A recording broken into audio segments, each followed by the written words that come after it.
Good evening, demons.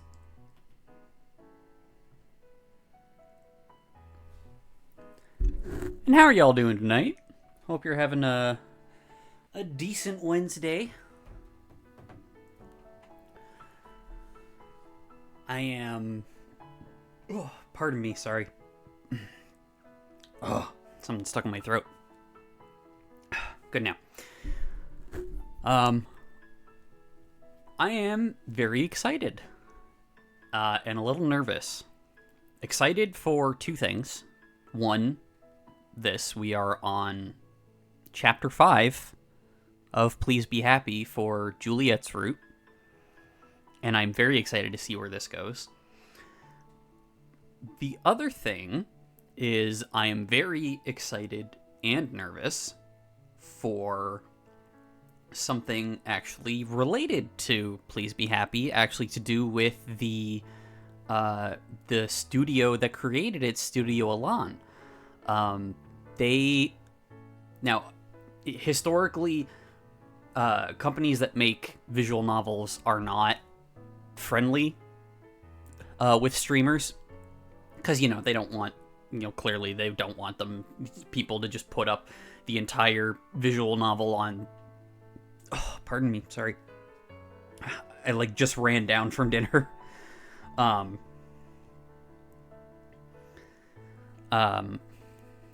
was I saying?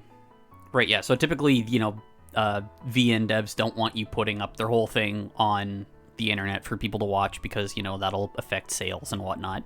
Fair enough. But Studio Elan put out a video on YouTube yesterday, just like a little 1.5 minute thingy, where they're starting a streamer partnership program. For people who stream their games and stuff, and people who want to watch people stream their games. And I jumped on that shit. They were like, so here's all the kind of basic information about it, and then there's a application link in the description, and I immediately jumped on that within 10 minutes of the video going up. I don't know when anything is gonna come from that, but it would be really fucking cool if I did. So yeah, I am very excited. I'm and also nervous. Lila as a main character in the next novel. When? No, I wouldn't want to put myself in as a character. I would love, honestly, I could die happy if I could voice a major character in one of their games. But I could die happy. But I wouldn't want to put just me in as a character. That'd be a very complex and long and depressing VN.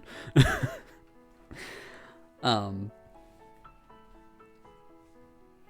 yeah, let's so I'm keeping my eye out on all their social media stuff. I know that they have a booth at Offkai, which I don't know if that was last weekend or this coming weekend. So there hasn't been a whole lot of stuff on their social media because they've been busy doing that. But I'm gonna keep an eye on that, and I will go apeshit on social media and in the Discord if I end up getting to join that program. It's also, I'm nervous because it's they're going to be looking at all my, past stuff, and but it's still really cool. And even if I don't get picked for it, I'm going to be I'll definitely be, following whoever does get chosen and whatnot, just to support them, because I want to support this studio, because all of their stuff that I have read or played so far has just been amazing. They will see the chat. I promise to be on my best behavior. You always are. It's people like Android Jess. I'm kidding. I love Jess. He's a great guy, but he is a master shitlord. Comes into my Digimon stream. Hey, where's Pikachu? I'm gonna fucking kill you, Jess. But yeah, so that's... I didn't want to say anything during yesterday's stream, just because, you know, it's not, like, related, and we're doing all the Digimon stuff, and we got Mastamon. But yeah, I've been dying to talk about that. I was able to talk a little bit about it with my mom, but, like, obviously she doesn't, like... There's only so much that she understands about, like, you know, visual novels and streaming and all that. You know, I give her the Coles notes when I can. And she was just like, oh, that'd be really good. And, you know, it's just supportive, which is nice. But, like, y'all understand. This is where, I'd be grabbing someone by the shoulders and just, like, shaking them while I'm also going crazy.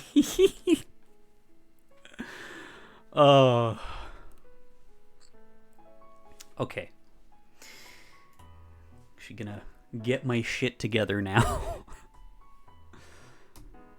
Okay. Load. Oh, you didn't finish this one. Yeah, I know, Tommy. Shut up. Alright. Chapter 5. Small Wonders. Cole's Notes? Is that the Canadian Spark Notes? I didn't know there was a difference, but I suppose so.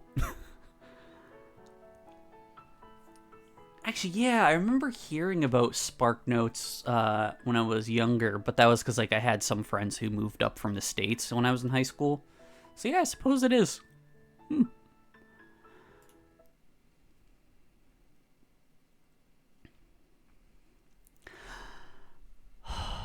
Alright, Chapter 5. Small Wonders, and God, Juliet looks so fucking cute there. Oh. And then that's the achievement for starting Chapter 5 in the Juliet route. November passes without much trouble. As summer gets closer and it grows warmer outside. Remember, this is in New Zealand, so reverse seasons from up here in North America. Life at the library is same as ever in a lot of ways. Mornings are breakfast with Juliet, and the days are spent working with my friends. Juliet occasionally stays up late so that she can help out around the library more and get to know the patrons better.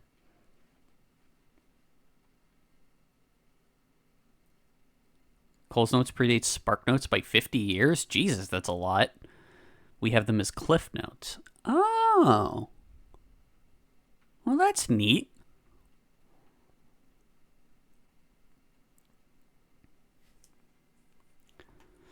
Aspen comes by when she can, sometimes only staying for a meal and sometimes spending the day with us. I haven't seen Silver since Halloween, so over a month by now. But I'm sure she's still out there somewhere. It's the evenings that have changed the most for Juliet and me. We spend more time together, and not just at home. True to her word, we go for walks more often, or out to dinner, and other fun places too. Oh, that's so cute. We spend plenty of quiet time with each other too, of course. The days are getting longer and longer, which means more sunlight for her to avoid. The whole month goes by like that, and so does the start of December. Before I know it, we're just a couple of weeks away from the end of the year. I look out the window of the nearly empty shuttle as it takes Juliet and I out of Wellington. She sits beside me, reading quietly. The view outside is new to me, and watching the busy city streets gradually turn into a nature-lined highway keeps me entertained. I'm glad for the sights, because we'll be traveling for a couple hours. It's a long way to the edge of the world. Around the time it becomes too dark for me to see very well is when Juliet tucks a bookmark into her novel and closes it, peering out into the night beside me. It's not too much longer, I think. I don't remember for sure, though. It's alright. I'm having a good time. I don't mind long rides when I'm not stowing away in a cabinet or something. Well, you haven't had to do that in a very long time, Miho. That was how you first came to Wellington, right? Yup, as a stowaway. Yup. Although, I think I had about as much legroom as the other passengers did that time. I don't know why she didn't just turn into a fox in whatever place she was hiding in. She'd have a lot more room. This bus is pretty comfy, though.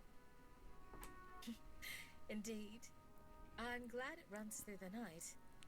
Last time I made this journey, I flew. Oh, like on your own or on a plane? As a bat? Yes, it's been that long. I'm not sure I could run that far, even as a fox. Most people walked back then, which could take several days. I much prefer how it is now. Yeah. Me too. Even though it's my first time. There are a handful of others on the bus with us, most of them with bags or other belongings close by. We're probably the only ones who plan to be returning to Wellington tonight. We make a few other stops along the way, and someone gets off at each of them until it's just the two of us and the driver who remain.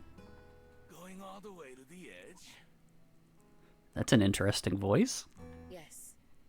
We won't be descending, though. Been a while since I've gone that far. You're heading back after, then? I think this is Mr. Kim's VA. We intend to. I'm saying goodbye to a friend. Will there still be shuttles operating in a couple hours? I'll wait for you. Otherwise, you could be sitting around all night. Well, that's nice. Thank you. I appreciate it. I've never had a bus driver that nice, especially on long distance rides. Sure.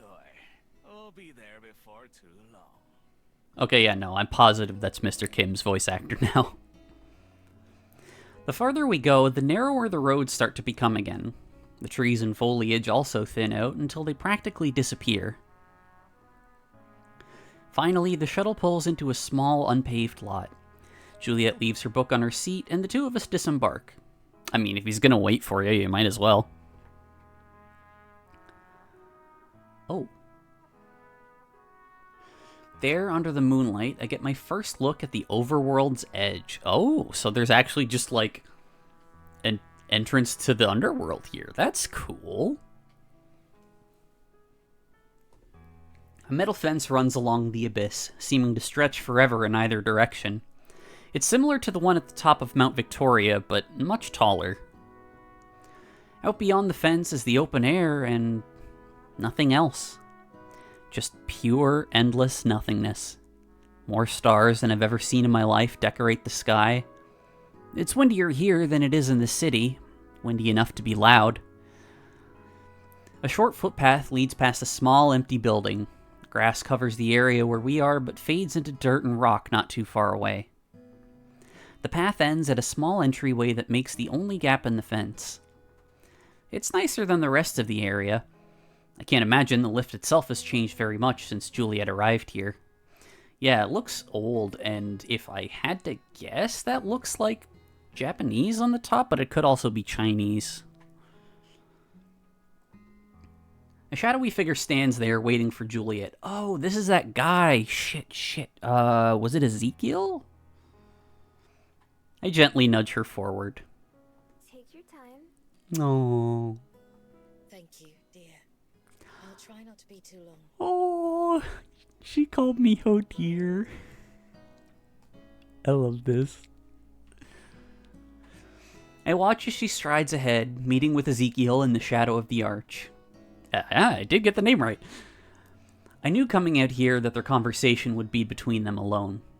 I want both of them to be able to say whatever they want to each other without worrying about me eavesdropping. Besides, I'm more interested in exploring. While the two of them talk, I decide to look around. I head over to the barrier. It sits right at the edge of the void, close enough that I can peer over the side. There's not much to see, though. Only stone and darkness. The underworld is down there, far, far below. But it's invisible from here. I wonder what the view is like during the day. Probably the same, but with blue sky instead of black. Nowadays, most Fable traveled between the overworld and underworld on much faster elevators, or use magical means. There are even airships that go up and down between the two. This is the first lift that I've ever heard of that's this old and slow. I doubt there are many of them left anymore. Still, it's not a surprise that this is how Juliet's friend would want to return. It probably exists for people like him who are old enough to remember how things used to be. I've heard that on some of the overworld's other edges, oceans spill over the sides like a waterfall, or towns are built on smaller shards of floating stone. It's a little boring here in comparison. I'd like to see the underworld at some point. I'm not sure that I'd want to live there, but maybe I'll change my mind when I go. I'm sure that Juliet and I will visit it together someday. Now that I'm not dreading the thought of leaving Wellington behind, I can appreciate the idea of moving castles and magic forests more than I could before. God, that would be so cool. I walk for a while following the rails, so it's impossible to get lost. It turns out that things aren't any more exciting further along, though. Just more grass and dirt. Eventually, I go back in the direction I came from, and it's not too long before I hear the distant sound of the lift departing. When I get back to the starting point, I find Juliet standing alone as the lift slowly descends. I walk to her side. There you are. I was wondering where you'd gone. Thank you for waiting for me. Of course. I just walked for a bit, but there wasn't much to see. How'd it go? We said what I expect will be our last goodbyes. He goes eagerly to a well-deserved rest. Aww. How do you feel? Are you okay? I am. I'm grateful for everything. In the end, our paths diverged. And we're both going our separate ways without any regrets. I don't say it, but I'm sure Juliet is thinking the same thing I am. Ezekiel was her last tie to her former life. Her former lives, even. Now it's just her and I, and the infinite possibilities ahead of us. From here on out, the future is what we create. Linking hands, we look out at the stars together. They twinkle and shine just for us. Can you see the stars from the underworld? Not like this. Not so bright and bold and infinite. I'd miss them if I couldn't see them anymore. As would I. As would I. As one, we return to the waiting shuttle and the long ride back to the library. By the time we arrive, both of us are exhausted. Lately, we've been on the same schedule more often. Not just so she can spend more time at the library, but so we can be awake at the same time too. She has to take midday naps every now and then to make it work, but that doesn't seem to bother her too much. Before we can go inside, Juliet stops me with a gentle touch. She turns to me and I gaze up sleepily, just as she leans in to kiss me. Even through the layers of fog settling on my brain, I'm able to appreciate the softness of her hands and the warmth of her lips. I put my own hand on her shoulder, ready to steady myself and just to feel closer to her. When she pulls away, we still remain close together. Thank you, Miho, for going with me today. And for giving me a reason to come back. Thanks for making me want to stay. I'd like to go there with you. Someday. But... right now... Aww, Ippy Miho. My now turns into a big yawn. Juliet smiles. I agree. Right now, let's just get some sleep.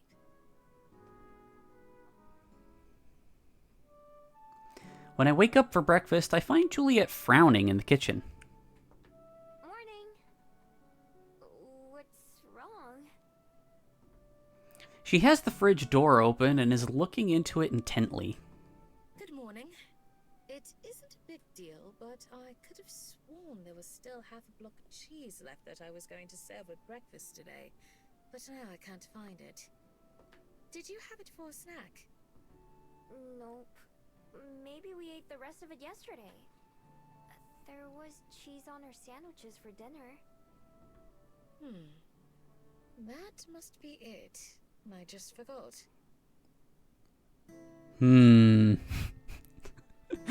What, that would be a great like plot driver for the last chapter. Just yes, who is the cheese thief? It's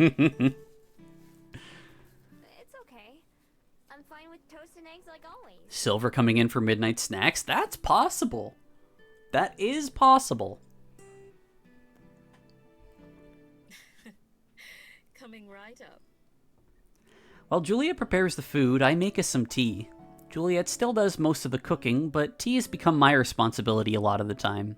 Aw, that's nice. I like it because it gives me a way to help contribute to our meal. I've even been cooking for myself sometimes, although Juliet's food is still way tastier, which is still really impressive considering she has no taste buds. Naturally, breakfast is good, even without any cheese. Once we're done eating and just sitting together, Juliet reaches over and takes my hand. Miho, there's something I wanted to ask you. Is she gonna propose? Please be yes, please be yes, please be yes. Sure. What's up? Earlier this morning, I saw that I'd received a reply to a message that I never expected to be answered.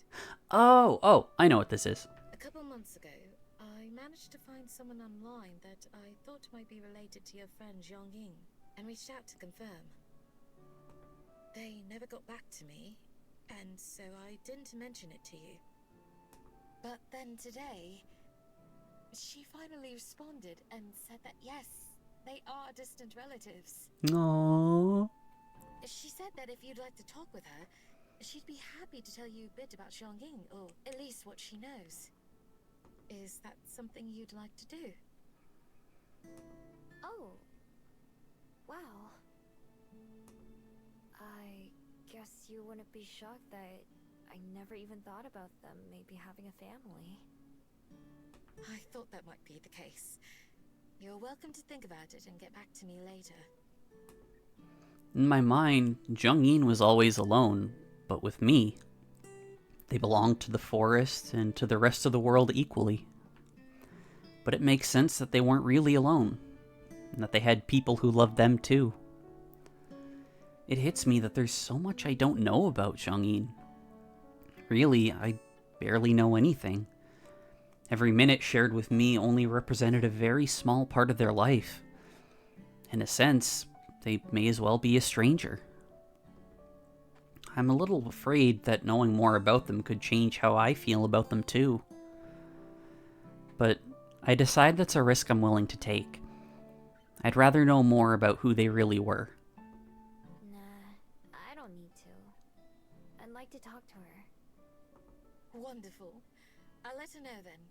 I believe she's in America, so our times are fairly different. Shall I see if tomorrow evening would work? Sure, that sounds good. Thanks. And thanks for tracking her down and messaging her in the first place. Aww. It's my pleasure. It's what I specialize in, after all. I'll let you know tonight if I hear back from her. Okay. I hope she responds soon. I'm gonna be thinking about it all day. USA! If I hear from her earlier, I'll let you know right away. For now, let's go open up the library. Right. Juliet and I both get up to the front and settle down for another day of work. Around sundown that evening, I grab my fishing pole and make my way to the waterfront. Is this it? Is it time for the king? The king! It's finally time! Yeah! This morning I got a call from Mr. Kim saying that the King of the Ocean had been spotted close by yesterday, and that he should be passing by Wellington tonight. After months of waiting, or a whole year of it in Mr. Kim's case, we'll get our chance at seeing the legendary fish. Down by the bay, there are a lot more fishers out than usual. Some have tents and chairs set up, while others only brought their gear. Mr. Kim is waiting on the pier like usual. Good to see you, Miho. Feeling lucky today? I sure hope so. It's packed out there. Sure is. Tonight's one of those nights that we fishermen dream of. How long do you think it'll be until he gets here? Hard to say. There's a whole network of folks who watch the waters all up and down the coast, and they'll give us a ring if anyone spots him. But there's no guarantee that he'll be close enough to see. Sometimes he passes through deeper waters before coming inland somewhere else. I imagine they just have, like, a giant, like, fisherman's group chat. So, what you're saying is we could be here all night. It's a certain possibility. Sleepiness has ended many an angler's quest to spot the king. If you have to go early, I'll understand. Are you gonna stay out here the whole time? If that's what it takes. Or if I hear that he skipped over us this year. I'll stay too. I've waited this long to see him. I can't just give up at the end. Yee. That's the spirit. I've got coffee and black tea to help keep sleep away. Oh, that's really cute. We walk to the end of the pier and sit down, keeping our rods close by. The setting sun makes for a beautiful sky that I tilt my head up to admire. Mr. Kim does the same. Mother Nature sure knows how to paint, doesn't she? Miho just jumps in the water and strangles the fish. I mean, considering he's called the king of the ocean, she might get eaten.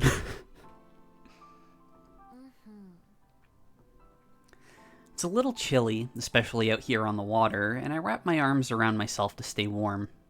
You also have your tail, you goober. If we don't catch him this year, will you try again next year? Of course. And again, and again. What if we do get him? I think once is enough for me. Beyond that, I'll just be getting greedy. You can bet I'll still be out here, though. Even if I'm not fishing for the king. The king! I don't know if I'd be able to keep trying for as long as you have. Miho, you've been around for centuries. Like, you've done harder stuff for centuries. Oh? Why is that? It's easy. You just start, and then you don't stop. It sure is that easy, Mr. Kim. I'd like to catch the king, of course. But I've come to enjoy the waiting just as much. It's something to look forward to. If I miss him, I'm disappointed, of course, but it just means that I get to try for another year. When I first started fishing, I thought all the waiting around was pretty boring. I kind of get it now, though. There's an understanding between us fisher folk and the sea, I think. It's give and take on both sides. What do you give to the ocean? Time, patience. Like any friend, it needs attention for your relationship to grow. Whether that's cleaning up garbage from the shores or teaching someone to appreciate the joys of fishing. The two of us sit together for hours, trading stories about the places we've been. Mr. Kim tells me about the Korea he comes from, and I tell him about mine. He pulls out a thermos of, was it Montong? I'm not gonna try. I know nothing about Korean, and I don't want to butcher it.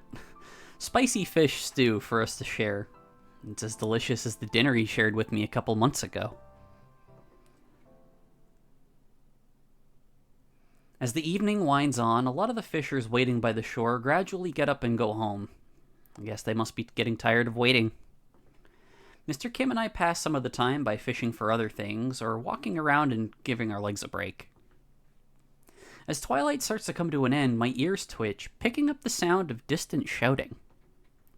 It starts off far away, probably too far for Mr. Kim to hear, but when he notices me tilting my head in to listen, he walks over. The shouting starts getting louder as it gets closer. It's not one person yelling, but a chain of them, the message being carried along the coast. He's here! They spotted the king! Thank you, Scottish man. All up and down the beach, the fishers are hopping to their feet and casting their lines. Some of those who are in the middle of leaving hurry back to the shore. He's here! Mr. Kim's voice echoes along as he passes along the news to people on our other side. Let's go, mijo! I just have a big dumb grin on my face right now. This is cute. Both of us cast our lines out, and I lean forward to try and get a glimpse of the fish himself. Where is he? He could be anywhere. Keep an eye out. Mr. Kim shades his eyes with one hand to search around, and I can see other fishers doing the same. I wonder how far away from here the king was actually spotted. With how many people are waiting for him, the news could have come from pretty far away. The ocean looks the same as ever to me, lapping gently against the pier where we're standing. Occasionally someone reels in a normal fish, but nothing out of the ordinary. Suddenly I notice something sparkling in the water, several meters away from where we are. At first I think it's just a trick of the light, but when it moves, disappearing and reappearing a little bit closer. I tug on Mr. Kim's shoulder to get his attention and point. Hey, is that? The sparkling disappears and doesn't resurface. Both of us watch with bated breath, ready to start reeling at the first sign of a bite. There! Mr. Kim stabs a finger towards the sea, and I watch the spot he's pointing at. Sure enough, I see that light again. This time, it's close enough to see the vague shape of a fish, but not near enough to see clearly. The king! The king! The glittering fish slowly comes closer, moving in short bursts. Sometimes it dashes off in another direction, then wriggles back towards us. Finally, it comes into view. Oh, it's a rainbow fish! Reminds me of that children's book. Although it's also kind of a catfish? I'm not going to try and, make it be, a real fish or anything. I don't know enough about fish. The king of the ocean swims in front of us, 4 long whiskers streaming from his face. His scales are shades of beautiful blue and purple, but shine with other colors too as the sunlight hits them. Like a koi? Maybe? Question mark? He's bigger than any fish I've ever seen, but still smaller than a person. Swimming just below the surface, his top fin sometimes breaks through the water. I get a good glimpse of his big eyes as he passes us by, and the sparkle disappears as he dives down deeper on his way. So in this world of magical fox people, vampires, actual mermaids, what if that's just a guy? God, that would be so funny. Like, someone catches him and he's like, alright, put me back. You got your clout, now let me go.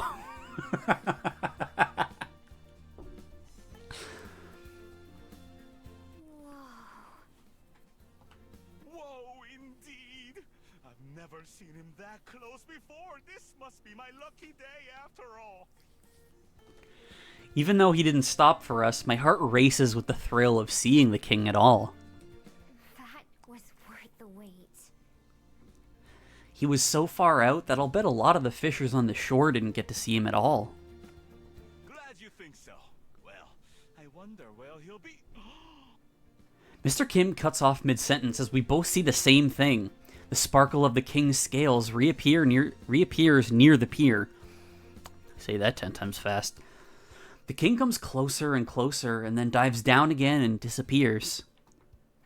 Mr. Kim and I look at each other. I hold my breath as if moving could spook the fish. Seconds pass, then a minute. Then I feel a tug. Oh, it's on Miho's line too! Yay! I'm just on my swim to fish 7-Eleven. Tired of you weirdos doing this to me. I've got a bite. Reel it in, mijo! I try, but the fish on the other end is fighting back. I have to hold on tight just to avoid having the fishing rod yanked out of my hands. I need help. Mr. Kim comes to my side and grabs the handle too. Both of us work together to pull and reel, and slowly I feel us start to gain ground. The two of us brace ourselves and then both pull as hard as we can.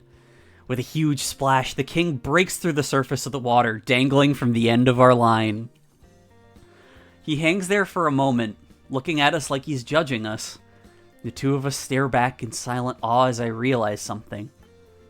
The king let us win. After only a couple seconds, he opens his mouth and spits out the lure, freeing himself and plunging back into the ocean. All that remains are the ripples, and in a moment, even those are gone too. Other fishers who saw what happened start to gather around, congratulating us and cursing us. Mr. Kim handles all the praise with a smile and a laugh, while I try to stay to the side and avoid as much attention as I can. There, happy now? I did the thing, leave me alone.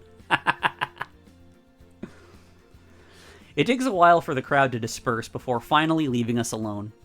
Well, Miho, we did it. Yeah. I can't believe he came back to us. Maybe he didn't like the look of what they were serving farther up the shore. Either way, thanks for helping an old dream come true. I was hoping that we'd get like an image of them pulling the king out of the water, but that's okay. I ought to thank you. Besides, we reeled him in together. That we did. Aww. He's like a nice uncle. My wife will never believe it. I guess that's what I get for exaggerating about the size of some of my past catches. That's alright, though. You and I will both know the truth. Yeah. Plus, the 7 years of good luck, right? Oh, that's true. I'd almost forgotten. Maybe it'll only be 3.5 for each of us, though. I'd say that's more than enough. Yeah, me too. Aww.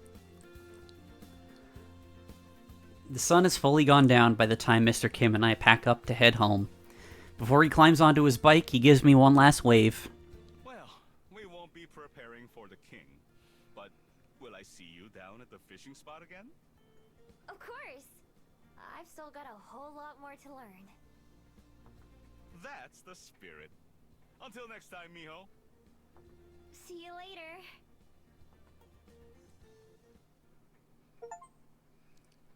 Landed a legendary catch with Mr. Kim. Aww. Later that night, I find myself lying awake, looking at the ceiling. Juliet's out running some late-night errands, so I'm home by myself. Tomorrow I'm going to talk to someone related to Jung-in. It's kind of hard to believe. Juliet told me around dinner time that she'd heard back from the person she had emailed and set up a time for us to chat. I don't know how much she'll be able to tell me, since they're only distant relatives. Still, anything will be nice to know. I hadn't been expecting to learn much more about them at all. As I'm lying there thinking about what I'll ask tomorrow, I hear a muffled thump from the kitchen downstairs. You know what? I think you're definitely right. I'm 100% in on it being Silver raiding their food. I sit up. It's a little early for Juliet to be back. Maybe she forgot something? That doesn't seem likely, though. I move silently as I get up and leave my room. I'm out of practice when it comes to being stealthy, but some things just come naturally. It's dark downstairs, just like we left it when we closed up for the night and I went to bed. I tiptoe over to the kitchen, peeking into the darkness. Juliet's not there, nor is anything else out of the ordinary. I look for what could have made that noise and finally notice Juliet's parasol lying on the floor. It must have fallen over and hit the counter, or something as it did so. But what made it fall over? Well, if you pull up the blinds there, you'll probably see the window open. Suddenly the door to the fridge swings open. All on its own. Light shines out of it, revealing nothing. I pinch myself to make sure I'm not dreaming. Right before my eyes, an apple and half a sandwich I made earlier float up off the shelf and into the open air, and the door shuts behind them, bringing back the darkness. The apple and sandwich float out of the kitchen and towards the front of the library, turning the corner and disappearing into the book room. I swallow. Some kind of magic is clearly at work here, but I don't know what kind. I consider going upstairs to get my phone and call Juliet, but my curiosity gets the better of me. Quickly but quietly, I follow in the same direction, poking my head around just in time to see the food float behind one of the far shelves. Is this another Gumiho? I take deep breaths as I move towards it, feeling my old fight-or-flight instincts kicking in for the first time in months. Pressing my back against the shelf, I slowly peer around the corner. Oh? Sitting on the ground with her back against the wall is a young girl. Her pointy ears mark her as some kind of fabled, rather than a human. She's the apple in one hand and the sandwich in another, and a raggedy blanket beneath her. She takes a noisy bite of the apple, smacking her lips as she chews, followed by a noisy bite of the sandwich. Who are you, small child? Whatever I was expecting, it wasn't a kid. I jerk backwards in surprise, so startled that my shoulder bumps against the bookshelf, causing a couple of books to fall on their sides with a heavy smack. I whip my head back around to see the girl drop the apple in fright, her eyes going huge. I step out in front of her, about to ask her name or what she's doing, and then the kid bolts for it. The girl's scream takes me by surprise too, and in an instant she disappears from sight. 1 second she's there, the next she's not. Ah, she can turn invisible. What the? I hear footsteps and feel the air move as she rushes past me, and I realize what happened. She can turn invisible. Hey, wait! I reach out in the direction I think she is, but grab only empty air. I don't even know what I've done if I'd somehow caught her. Running towards the front, I arrive just in time to see the front door open and close immediately as she hurries outside. I follow, throwing the door wide as I go. I step out onto the front porch, though I already know she's gone. Studying the darkness, I look for any sign of her, but don't see or hear anything. For all I know, she could be right next to me. I consider calling out to her, but I'm sure she wouldn't believe anything I have to say. Yeah, Miho, you know from personal experience. What would I say? Judging by the blanket, she was probably planning to sleep in the library. The spot she chose wasn't too far from the one I picked when I was going to do the same thing. The missing cheese from this morning makes sense now too. How long has she been doing this? It's possible that other food has gone missing too and we just didn't notice. I don't know how old she is, but it was clear that she's just a child. Did she run away from home or something? Or does she not have one? Are they gonna adopt this kid? That is my guess.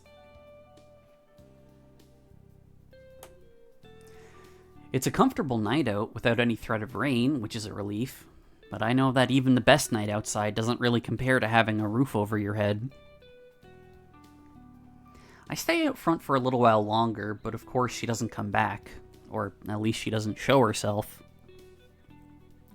Eventually, I return to the spot where she was hiding. The apple lays on its side, already turning brown on the one spot where a bite was taken. Cheese, tomato, and mayonnaise stick to the floor where the sandwich fell apart, with the slices of bread nearby. Oh, God. Mayo on the floor? Oh, I hope it's not on a carpet. That would be awful to clean. I clean everything up, tossing the dirty food into the trash. I make another sandwich and grab another apple, wrapping those in a paper towel, just like when I took some food to Silver. I also grab the ratty blanket. It has holes running through lots of it, and doesn't feel very warm to begin with. I fold it up and go back outside, setting it down on the edge of the porch along with the food. Then I return to my room. From my bedroom window, I have a clear view of the path to the library. I watch for a while, waiting to see if the girl returns, but she doesn't. Maybe I scared her away for good. If I'd been in her position, I probably wouldn't come back anytime soon. Yeah, the only reason Miho did come back was because, forgetting magic. Eventually, my eyes get heavy and I lie down, settling into bed. Wherever the girl is out there, I hope she's able to get some decent sleep. You know, Juliet's probably, like, when Juliet gets back, she's probably going to be like, why is there an apple and a sandwich on the porch? Juliet's waiting with a smile to greet me for breakfast. Good morning, my love. Did you sleep well? Oh, I love the mushy stuff. Morning. Actually, you'll never guess what happened. I tell her all about the events of last night.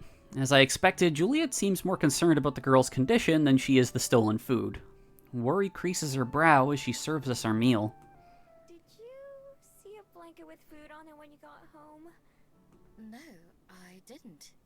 So I suppose she must have returned at some point then. Yeah. I look around the room. Once again, it's possible she's right here with us, but not revealing herself. She'd also have to be able to mask her sound, too, since Miho's got really good ears.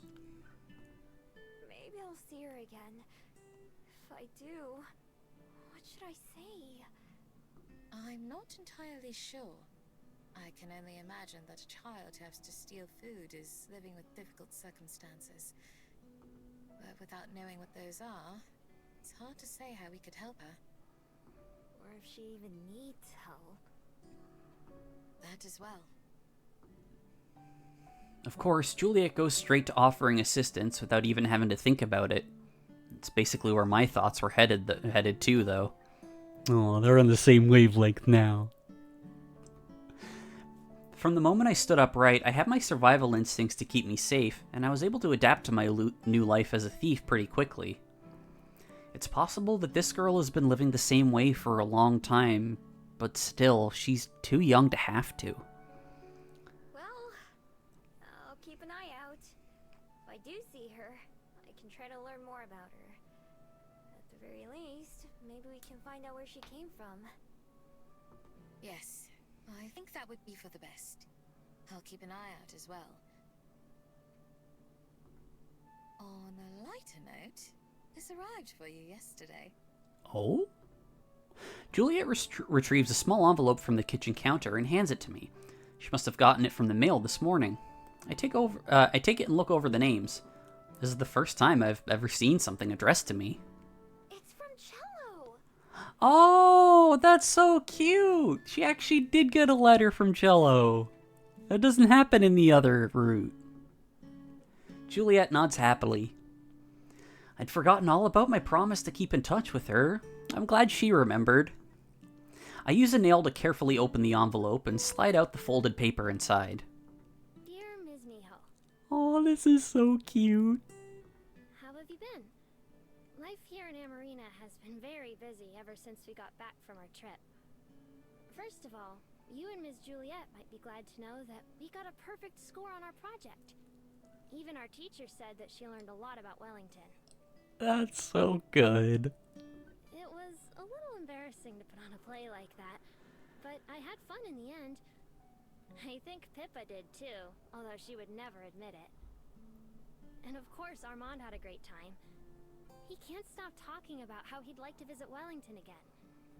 If you see him arrive on the library's doorstep, please take good care of him. For some reason, he and Pippa only seem to be able to remember Ms. Juliet.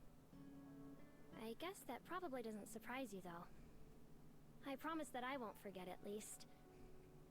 Since coming back to Amarina, I've been trying to find a special place that makes it feel more like home. Although I'm still looking, I've seen a lot more of the town than I would have otherwise.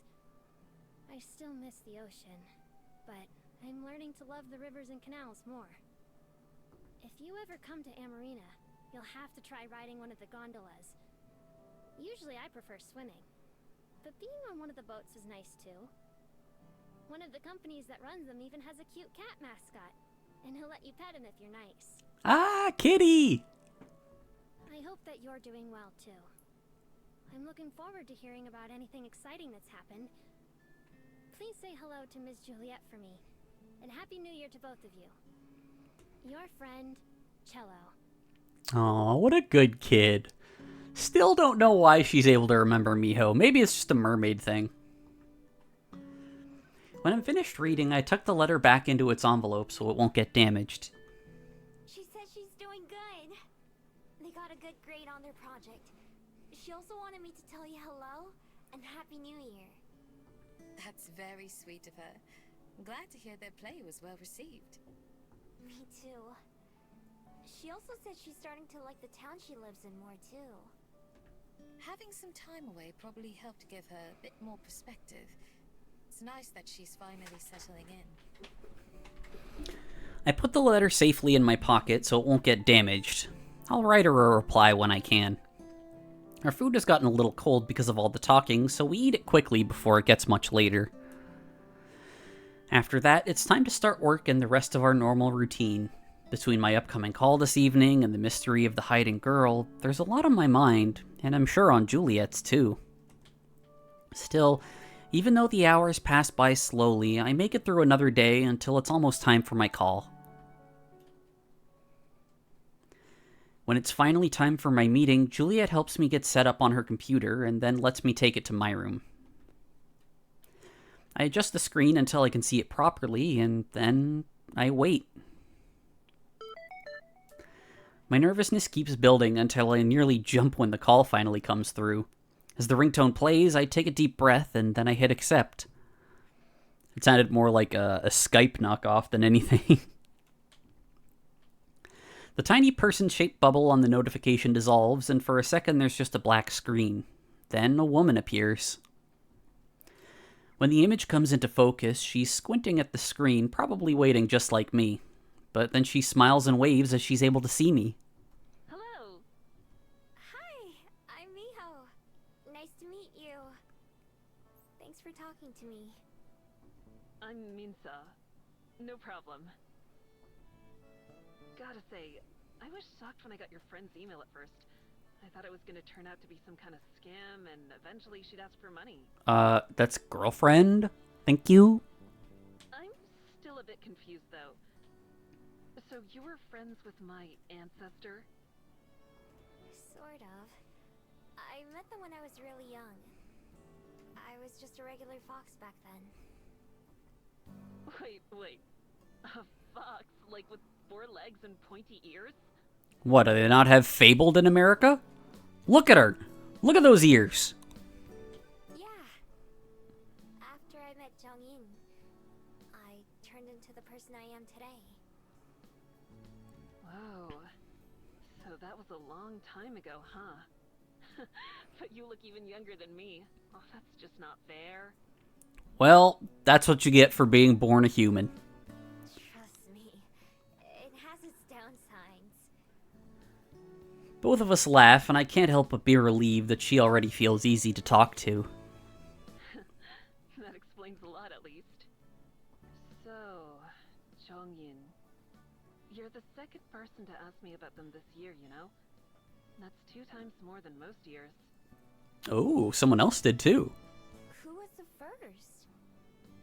These guys at some archaeological society who are putting on an exhibition. They wanted permission to display some of their old works. Oh, okay, so at the museum. Are you the only family they have? The only one who can use a computer, at least. The only reason I know any of the history is because I had to. Should I tell you everything I know and then you can ask me any questions? No promises if I'll be able to answer them, though. Sure, that works for me. Let's see. Well, I'm not related to them by blood, for one thing. They didn't have any kids of their own. Oh. But they got married and they and their wife adopted several children. I'm related to one of those kids. They were part of the Young Bun class, a noble and a scholar. But rather than be stuck at home suffering through court life, they hid their identity and snuck away to travel the world instead. Hell yeah. Minsa speaks with a practiced tone, like she's given this speech a few times. Still, I listen with rapt attention, memorizing every detail. They spent years on the go, seeing everything they could, before finally coming back home to Korea to settle down and start a family. While they were away, they kept a journal and wrote letters back to their beloved. Although calligraphy was something they were taught from a young age, they began practicing as an artist during their travels. Sometimes, the letters they sent would include paintings of the things they'd seen, Or they'd include little drawings in their journal. Something else that they started to do was give a note to the people they met on their journey, with a little message of appreciation or wishes. My husband always says they remind him of fortune cookies. Oh, I actually have one of those scrolls myself. I brought my scroll down from my room just in case it came up like this. I unfurl it for the first time since Halloween. Please be happy. I turn the scroll around and hold it up to the camera so Minso can see. She leans in again, looking close. Yeah, that's definitely theirs, all right. And they gave it to you when you were just a fox? Yeah. Although, I couldn't read it until a couple months ago. God, it's so hard to read their handwriting, right? I'm like, if they were born today, they totally would have been a doctor. Heyo. I have a few of them myself, although they're up in the office. Grandma has like 90.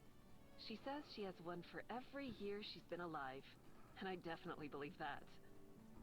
Jeez, that's a lot.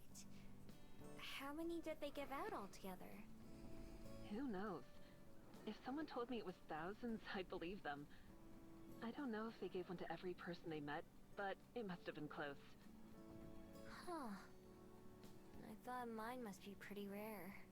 I mean, you were a literal fox when they gave it to you. I'd say that in itself makes it rare. It's still special. However many there were, I'm sure most haven't lasted this long. Not everyone got a full scroll either. But, no. They're not some priceless artifacts that'll sell for a ton of money or something. Not that Miho would ever dare sell hers. Otherwise, I'd be talking to you from a mansion by the beach. That's fine. I'd never sell mine anyway. It's way too important to me. Yeah, I figured. I'm sure it wasn't easy to keep it safe and in such good condition. That's for sure. We've been through a lot together. That's good. I'm sure that's what they would have wanted. For a while, Minso tells me more about Jung-Yin's adventures. Even though it's hard for me to picture some of the people and places involved, I still pay close attention. Then all of a sudden, Minso's eyes go wide like she's had some huge revelation. Oh, I'm an idiot! Hold on, I'll be right back. I have to show you. She gets up and runs off screen, leaving me with a view of a very empty chair and a bookshelf. Instead, I look down at my scroll. Somehow, I'd always assume it was one of a kind, or at least something rare and meaningful. It's still very meaningful. But somehow, finding that that isn't the case doesn't really bother me. Instead, it's nice to think that they met so many people to be grateful to, or who left an impact on them. If there were thousands of scrolls like mine out there, then that's not a bad thing at all. After a few seconds, Minso returns to the computer and sits down, carrying a scroll herself. This is one that I had in the office. I can't believe I didn't think about this sooner. Sometimes they'd include a butterfly in their signature or hide one in their paintings because they said they were inspired by butterflies to travel with the wind. But then, at some point, instead of butterflies, they started to include something else instead. Can you see her?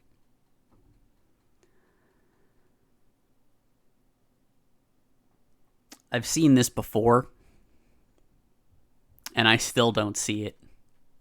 She holds up the scroll to her camera like I did, focused on one of the bottom corners. There, just below where they signed their name, is a little picture of a fox. Of me? I should have thought of it when you mentioned foxes earlier. At one point, they started using the alias Horim for their work. I don't know if you speak any Korean, but Horim means fox forest. After they started using that name, foxes would show up in their art for the rest of their life. Oh. The drawing consists of just a few brushstrokes that make the head and ears and face. Still, it feels like seeing a photograph of myself. I can picture them smiling as they drew it, as they thought of me. I'd always wondered if our time together was important to them as it was to me. Hearing that they chose that name practically confirms it. Thanks for showing me. I can feel the threat of tears, but somehow I manage to keep my composure. No problem. Grandma's gonna freak out when I tell her I talked to you. I've told you basically all I know, but were there any questions you had? Yeah, I did have one. I'm a little afraid to know, but... I take a deep breath. They were human, so my question is only natural, but still. Exhaling, I make myself ask. How'd they die? Minso smiles. Old and peacefully. Their wife outlived them, but not by too long. They had the typical funeral that was expected when they passed away, but then they actually had one final secret request to their family. They wanted to be cremated. Back then, it was basically unheard of, especially for someone of their stature. But they really wanted it to be done so that they could have their ashes scattered. That way, the wind could pick them up, and they could keep traveling forever. So then... It sounds like they were happy. Oh yeah. They told their kids that they had no regrets, because they'd live as full and rewarding a life as they could. I'm afraid that if I try to say too much, I'll start to cry. So I just nod instead while I find my voice. I'm glad to know that. Of course, of course. It's only right that you know, considering how many foxes showed up in their work. I think Minso can tell that I'm having a tough time holding it together because her voice takes on a more sympathetic tone. Was there anything else you wanted to know? I don't think so. You told me everything I wanted to ask. I only found out their name a couple months ago. Until then, I just thought of them as my person in my head. So, really, I've learned a lot more than I could have hoped for. Aww. Well, I'm happy to help. Your friend has my contact info, so you can message me anytime if you think of anything else.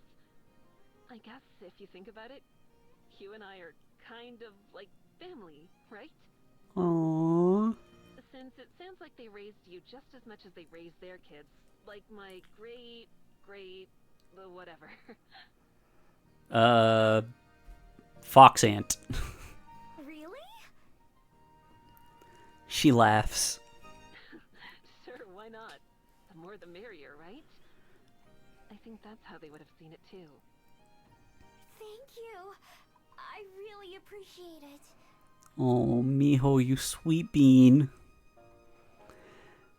Family. I may have a girlfriend, but family is something new to me. Silver called us sisters, but just barely. Makes my heart warm. No problem. I'm sure we'll talk again, so I won't say goodbye. Instead, how about see you later? I'd like that. Although, there's just one thing. Yeah. What's that? I explain my magic and how everyone forgets me after a day. Nodding sympathetically, Minso agrees to join my list of people who check in with me every day. Aww. I'm glad she's so understanding, but it's just another reminder that I need to find a better, more permanent solution for people forgetting about me. The second our call ends, I let out the sob I was holding back. I thought I was done crying over Jung-in, but apparently not. Except this time, it's the good kind of crying. After all my searching, and even after their death, I finally got the answer to the question my heart wanted to know. They cared about me too. I try to imagine what their home must have been like. Their wife and kids. I'm sure they were all smiles. Still, it's difficult for me to imagine how they looked. Instead, I can picture them, traveling just like when we met, going from place to place freely wherever the wind took them. Just like me, really. Someday I'd like to return to some of those places that I've been before and see them properly, instead of just blindly searching for one person and ignoring everything else. I'd like to visit them with some of the same wonder that Jung-in felt. More than anything, I wish I could tell them about what I've experienced and learned on this path they sent me down. Even though I can't, there's one thing that I can now say for sure. They would have been proud of me.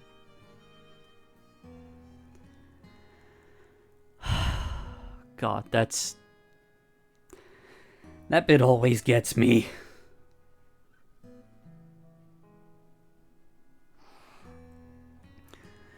After I finish my call with Minsa, I end up going for a walk. It's the best thing for me to clear my head when I'm overwhelmed by my emotions.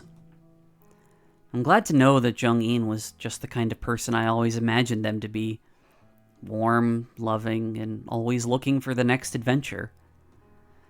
Knowing that, I feel like I finally have some closure. Not that I ever doubted them, but it's good to hear from someone who knows for sure. As I pass through the Wellington streets, I can't help but think of the girl from the library. She reminds me too much of myself. Scared and alone and struggling to get by.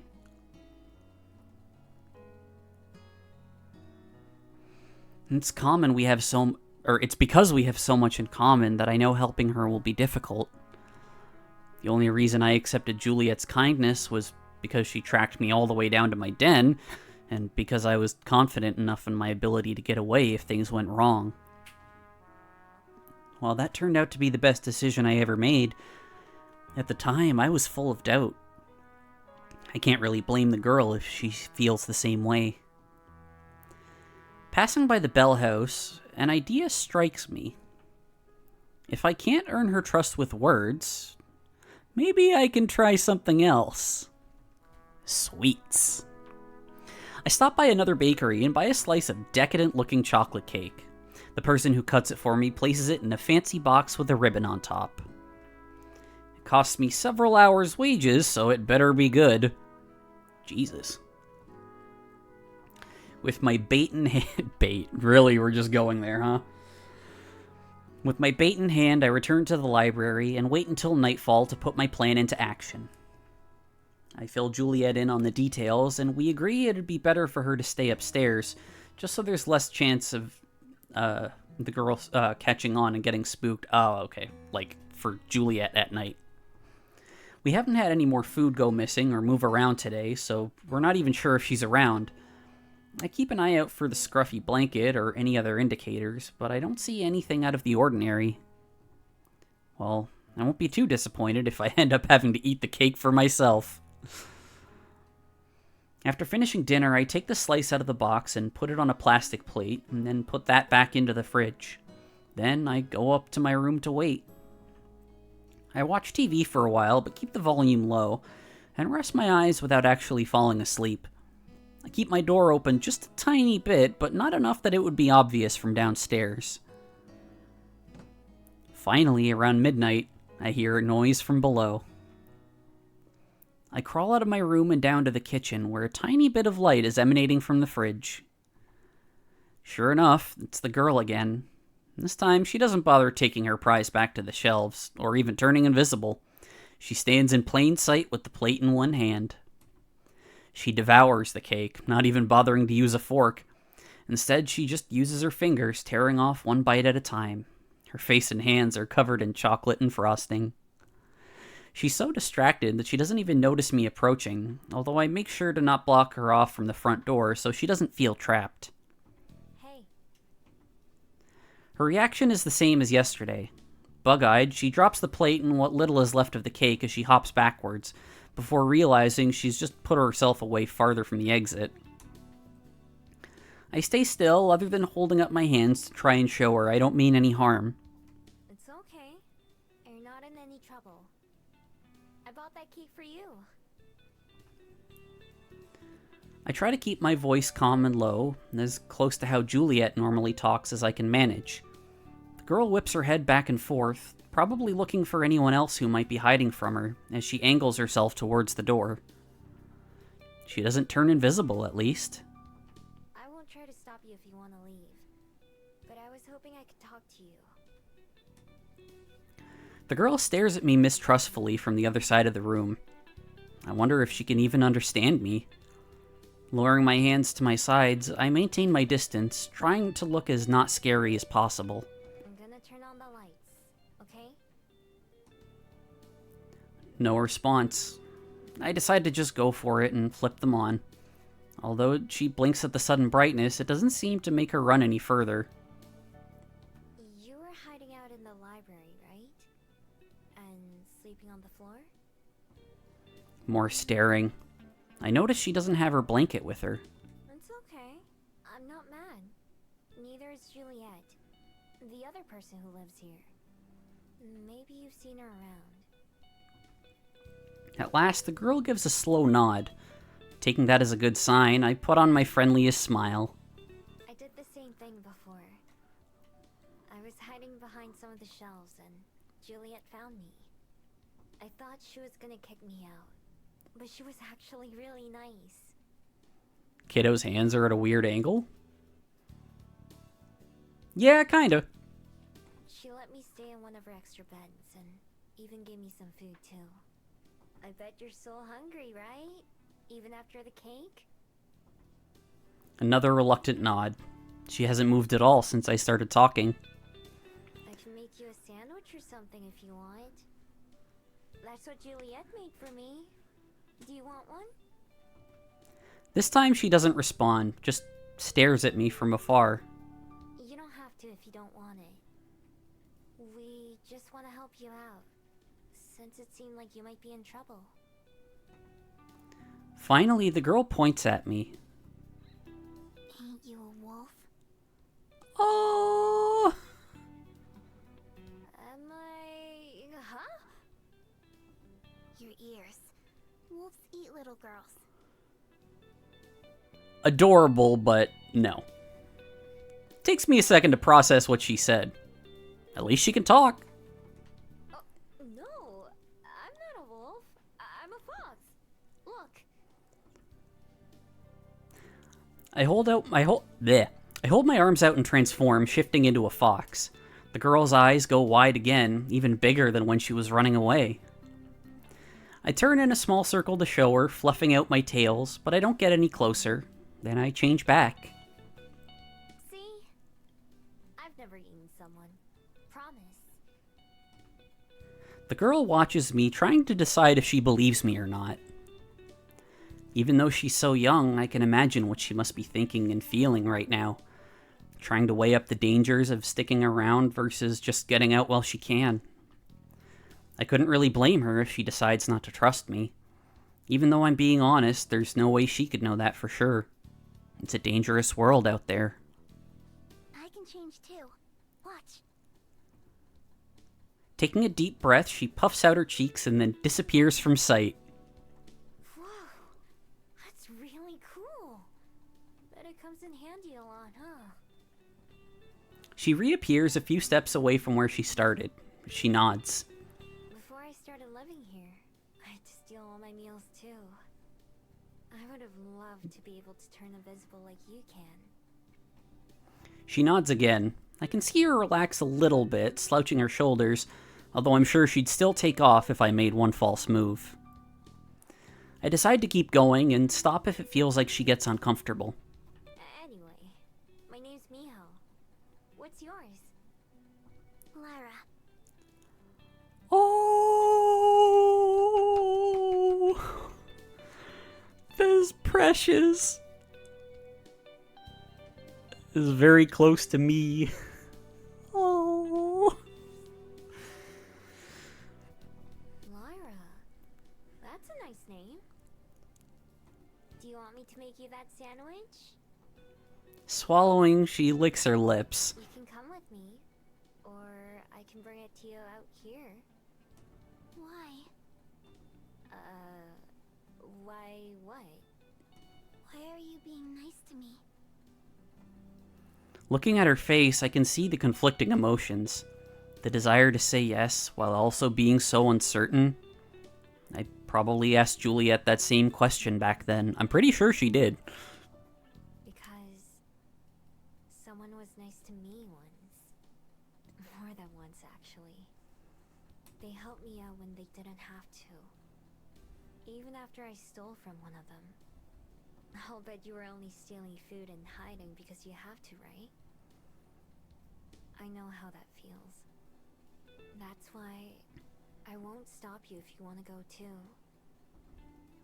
Whatever risks she's calculating, she finally arrives at the same decision I did back then. Okay.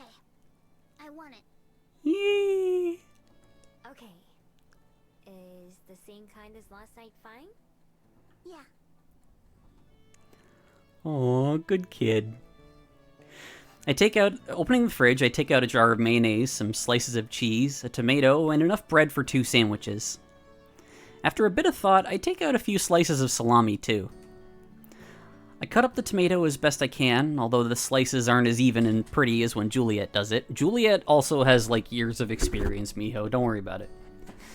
Then I lay out the bread on 2 plates, spreading the layer of mayo onto a couple slices.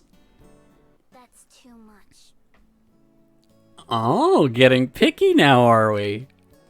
Huh? I turn around to see the girl watching me from the entrance of the kitchen, hands on her hips. Also, look at that face she's making. Oh my god. That little pout. I don't want that much mayonnaise. Oh. Okay. Neo's just like, alright, you little shit. Well, at least she doesn't have any problem with saying what she wants. I use the flat edge of the knife to scrape off some of the spread from one of the sandwiches, and then layer the cheese and tomato on top. After cutting them both in half, I walk towards Lyra to give her her plate without thinking. When she tenses up, I freeze mid-step. Here you go. I lean forward and stretch my arm out, handing it to her from as far away as I can. She cautiously takes it, backing up a step as soon as it's in her hands. We both eat our sandwiches in silence, watching each other from opposite sides of the kitchen. It's like that Courage the Cowardly Dog bit, too much mac, not enough cheese. Man, so many people are referencing Courage the Dog lately, and I did watch it as a kid, but I can't remember all the bits like everyone else does. I might need to just rewatch it. She finishes her whole snack in the time it takes me to eat just half of mine, smacking her lips loudly as she chews. When she's done, I hold out my hand for her plate, and she cautiously gives it to me. I put both the dirty dishes into the sink. Now what? Now, that's a good question. I had no idea how this whole thing was gonna go, so I didn't plan it out too much.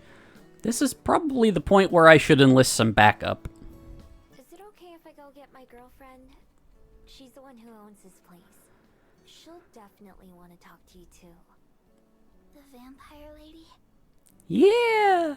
That's her. Okay. Surprised she was able to recognize that Juliet was a vampire. She gives me a wide berth as I leave the kitchen, even though it requires putting herself farther away from the front door. You can sit down if you want. Wherever's most comfy for you. I'll be right back. I head upstairs to Juliet's study, where the door swings open as I approach. She's waiting for me on the other side. I step through, and she closes the door behind me. I'm not sure if pointy ears help Lyra to hear better, but just in case, I keep my voice low. The girl and I have been talking for a bit. Her name's Lyra. She said she's okay if you come down too now. The vampire lady heard. You handled that marvelously, dear. Oh, cute! Thanks.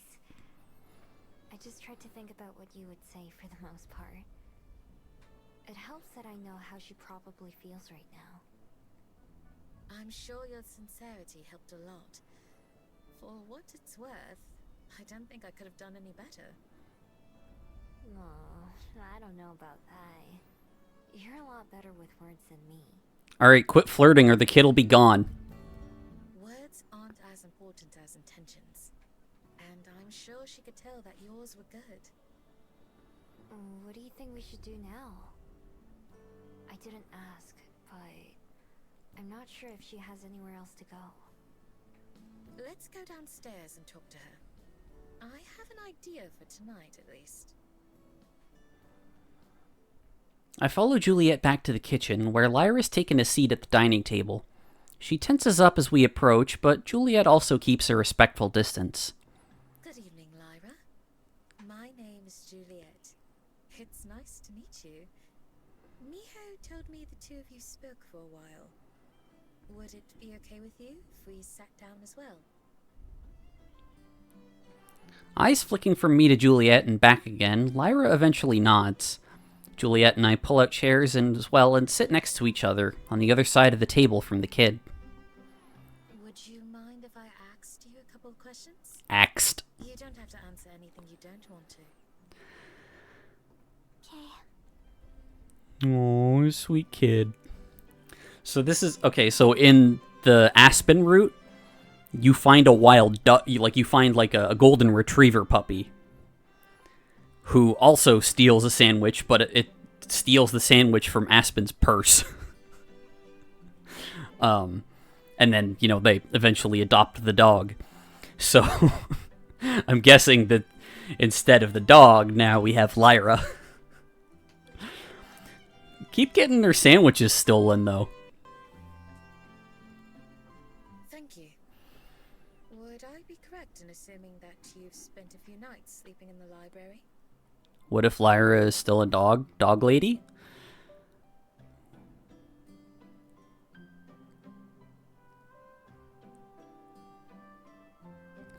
Dog kid?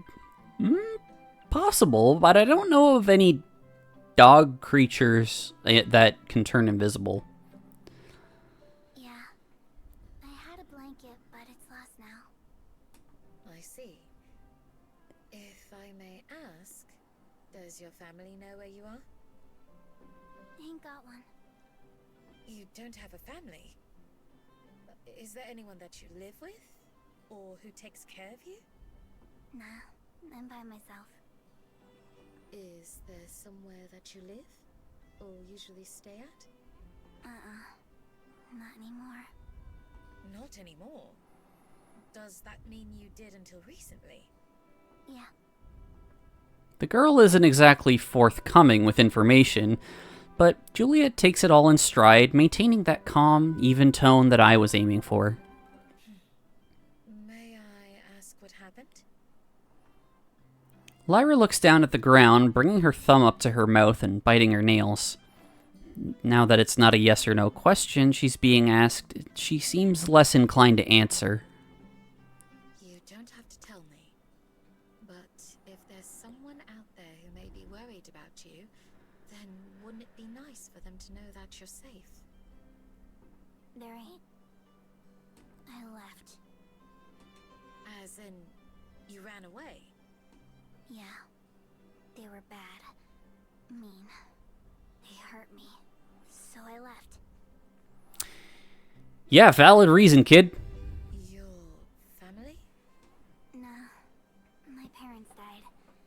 They were people who said they'd take care of me, so I had to live with them. Nobody asked me. But they didn't care about me. They told me that. Juliet and I exchange a look. Lyra says all these things so matter-of-factly, still looking at the ground. I'm so sorry to hear that.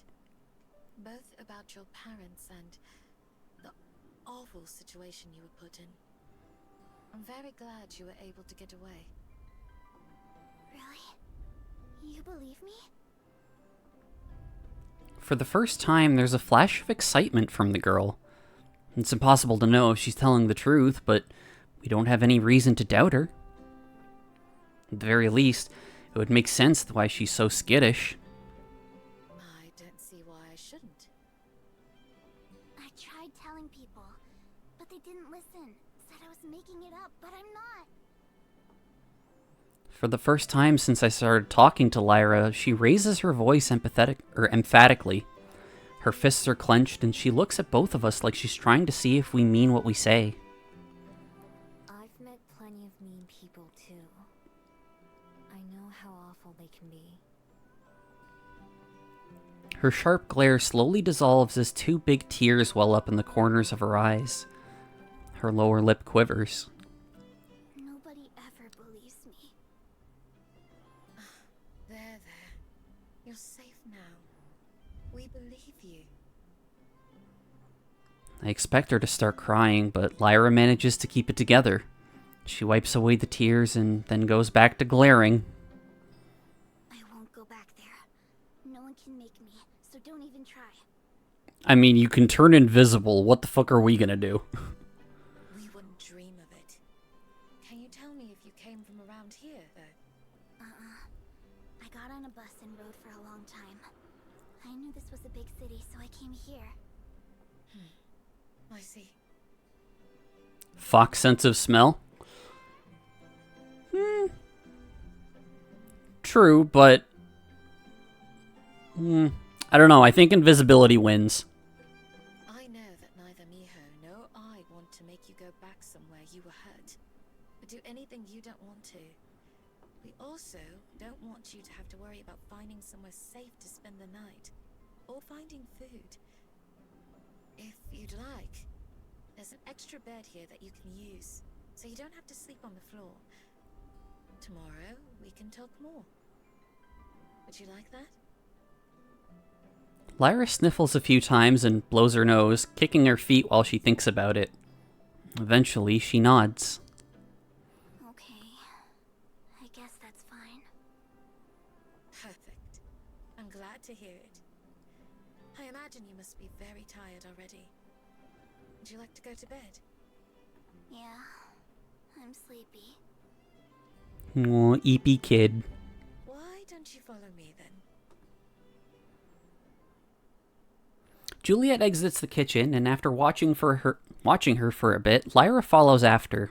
I make my way up behind them both as Juliet passes by her study and down the hallway. I realize her intentions right as she stops outside one of the doors that I've never seen opened. Juliet retrieves a key from one of her pockets and uses it to unlock the door, which swings open with a creak. Oh, this is going to be Cosette's room. It reveals a bedroom. A well-made bed with green covers sits in the corner beside a desk and dresser with a mirror. A shelf of books leans against one wall, across from a window with the curtains over it. Dust permeates the room, which must have been untouched for years. Juliet goes and fetches some rags to wipe everything down and deftly changes the pillowcases and sheets while Lyra and I stand nearby. I would offer to help, but I think she'd be faster without me. When the room is ready, she faces Lyra with a smile. Here you are. Do you need extra pillows or blankets? Lyra shakes her head, eyes fixed on the bed rather than Juliet. She walks towards it like a zombie. I wonder how long it's been since she slept somewhere comfortable. Miho and I will bid you good night then, and see you in the morning. Would you like me to leave the door open? She nods as she climbs into the bed, poking the pillows as if checking to see if they're real. She doesn't pay us any more attention as we leave the room, already halfway asleep by the looks of it. The two of us go back to my room, standing in the doorway. Well, this has turned out to be a much more eventful day than I expected. Yeah, me too. I figured she had just run away from home or was playing a prank or something. I wasn't expecting her to have had such a rough life already. Indeed. I felt my heart break at her words, sparing as they were. You never could resist helping out someone who needs it, huh? It's true. So far, those have been some of the best decisions of my life. Juliet leans in and kisses me as we wrap our arms around each other. I know we're both thinking the same thing. There's going to be a lot to talk about tomorrow. Oh my god, what if Aspen shows up in the morning?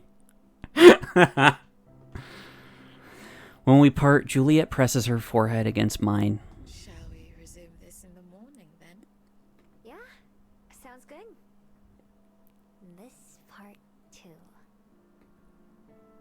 I give her a quick follow-up kiss for good measure. I'll be looking forward to it. Good night, Miho. Night. I hop into my own bed and close my eyes, waiting for sleep to take me. When I wake up, the first thing I do is tiptoe down the hallway and poke my head into the room where Lyra is staying. Tucked beneath all the blankets, I see a splotch of blonde hair against one of the pillows. She's still fast asleep. I wouldn't have been surprised to find she's left in the middle of the night. Being careful not to disturb her, I go downstairs to the kitchen where Juliet's sitting at the table. Good morning. Good morning. Our guest is still sleeping. Yeah, I saw. Out like a light. Thought I would wait for her to get up before starting on breakfast, if that's alright with you. Fine by me. Have you been awake since we went to bed? I dozed a little here and there. I've been using my free time to catch up on some reading. Last night was so busy, though, that I didn't get the chance to ask how your call with Minso went. Oh, right. Somehow, even that was overshadowed by meeting Lyra and everything that went along with that. It went really well. She told me all about Jongin. They were a traveler who went all around the world. They came for Korea. So the two of you have something in common, then? Yeah. Apparently they gave away lots of scrolls like mine. She also said that they started using a pen name later. Horim. It means fox forest. Oh, that's beautiful. So that must mean that... I nod. Yeah. They remembered me too. Oh. I'm so happy for you, Miho. That you got to know how special you were to each other. Me too. Thanks for setting everything up. I told her about my magic, and so we're gonna keep in touch too. Maybe someday we could even meet up in person. She said she has family members who know a lot more about Jongin than she does. A trip to America sounds nice. Or would it be back to Korea? I'm not sure. I didn't ask. Would you go with me if I went, though? Of course. There are so many places I'd love to visit with you. Me too. The other night when we were... Ah, fuck. $10 says that's the abusive adoptive family. There's a sudden knock at the front door that cuts me off. It's still a little earlier than when we open the library, but we've never had patrons show up before then. If it was Aspen, she'd just walk right in. My first thought, it might be someone looking for Lyra. I'll get it. Feeling apprehensive for some reason, I slowly make my way towards the door. Wouldn't be surprised if someone was looking for her, despite what she told us. I'm not sure how they'd have tracked her here, though. They knock again, louder. Whoever it is sure is impatient. I walk faster.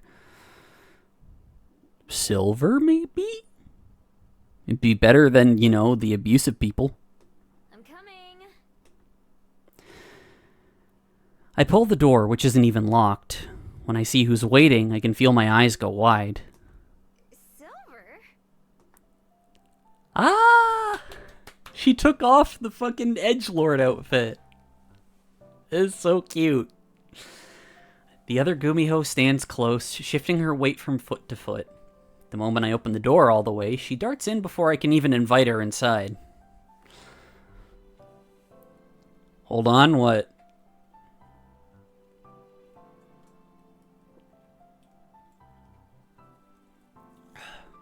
That was a good... Why do her torso and arms look so disproportionate? Don't worry about it. What are you doing here? Telling Miho that she's gonna leave.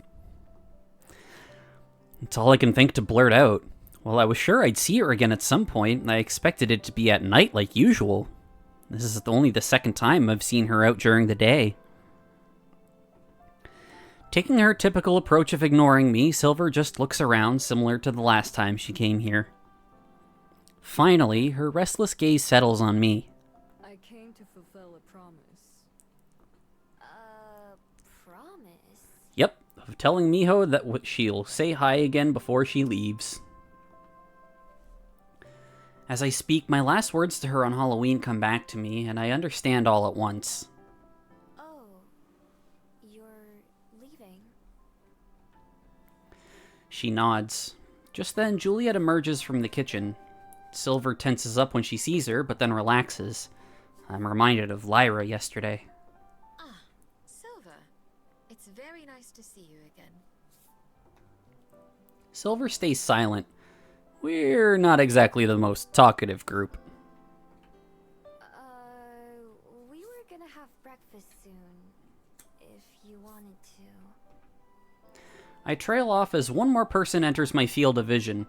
Upstairs, I can just barely see Lyra over the handrail until she reaches the stairs, sleepily stumbling down them with a blanket in one hand. Aw, she got like a safety blankie. At the bottom, she stops and rubs her eyes, staring at Silver and me. Between the four of us, I'm not sure who must be the most surprised to see whom. You ain't a wolf, are you? No. Are you?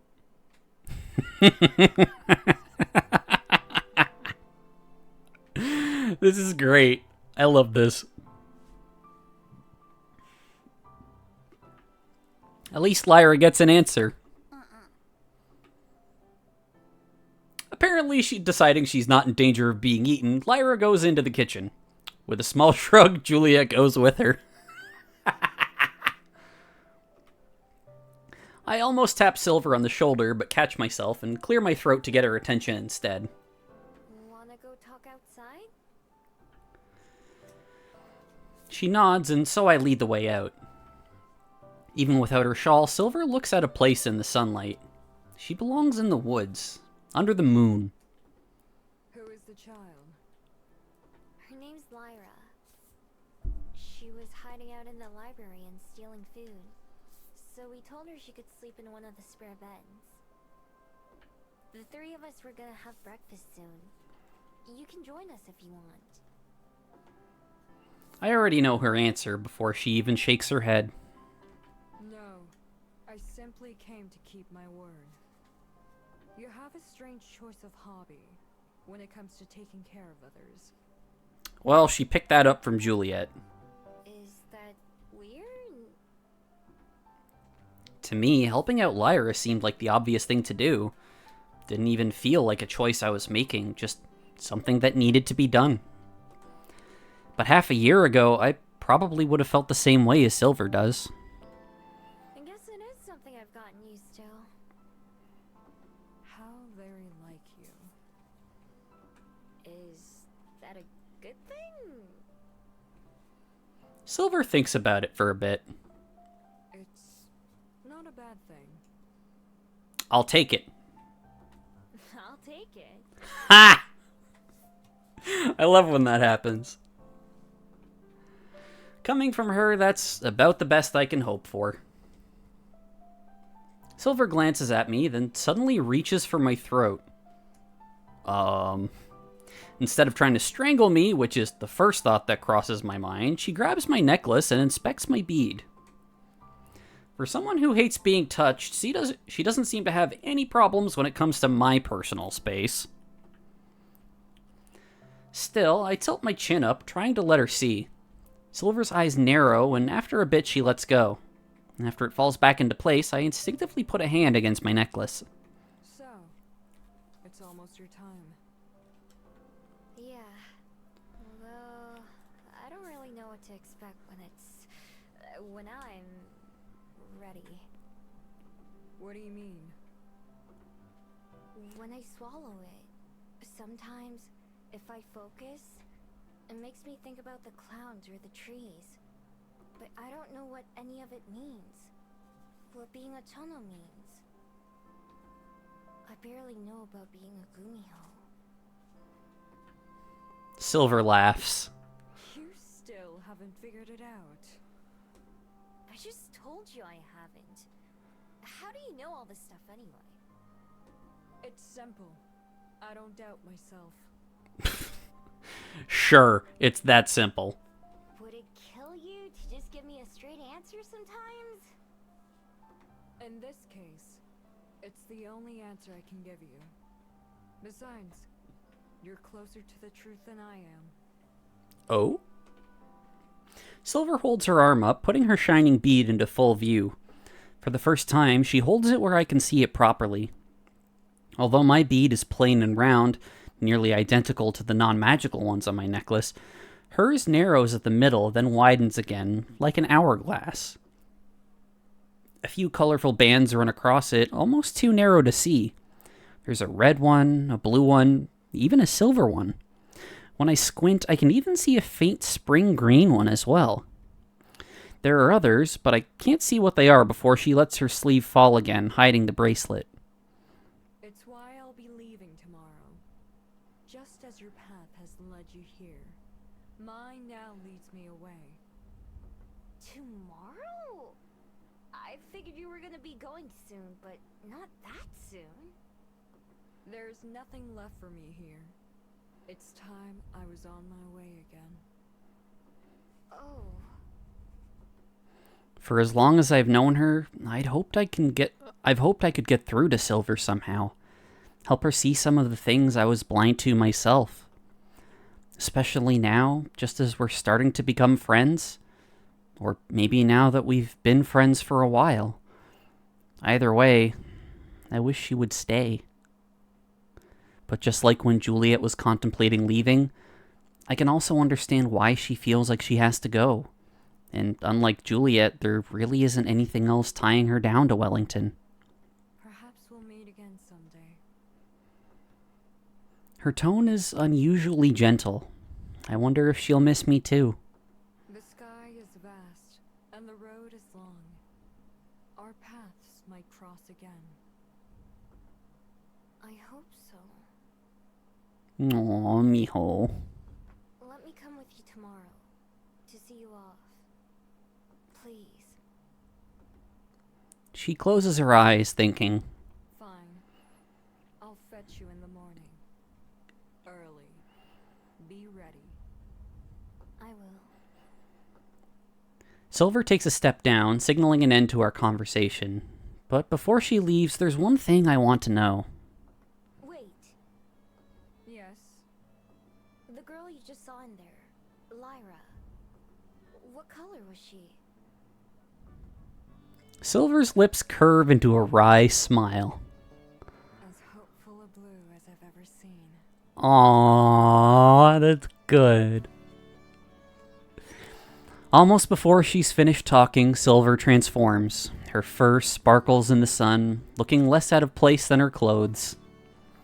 Without looking back, she runs away and is quickly out of sight. I watch her go before heading inside to the library again myself. In the kitchen, Juliet's working on breakfast while Lyra watches from close by. When I enter the room, the kid folds her arms. Who is that? A friend of mine. Her name is Silver. At least, that's what I call her. She's scary. Scarier than you. I love the little pout face. She'd probably be glad to hear you say that. I try to picture Lyra how Silver must have seen her. Beneath her almost permanent glare and short sentences, she's hopeful. Juliet and I may be the ones doing her a favor, but she's giving us a chance too. It turns out she's going to be leaving tomorrow. To go where? Is she gonna come back here? I don't know. I'm not sure she knows yet either. Wherever she goes, I hope she finds contentment there. Yeah, me too. What's cottonment? Oh, Contentment means when you feel at peace. Like you don't have to worry about anything. Oh, I haven't heard that word before. understandably. Thinking on that, Lyra sits down at the table to wait for breakfast to be ready. I go ahead and prepare the dishes, setting up 3 plates. It isn't long before Juliet comes over to serve us our meal, with Lyra's portion being just as big as ours. Here we are. Do you like anything to go with it, Lyra? Ketchup or more salt and pepper? She shakes her head, shoveling a forkful of eggs into her mouth.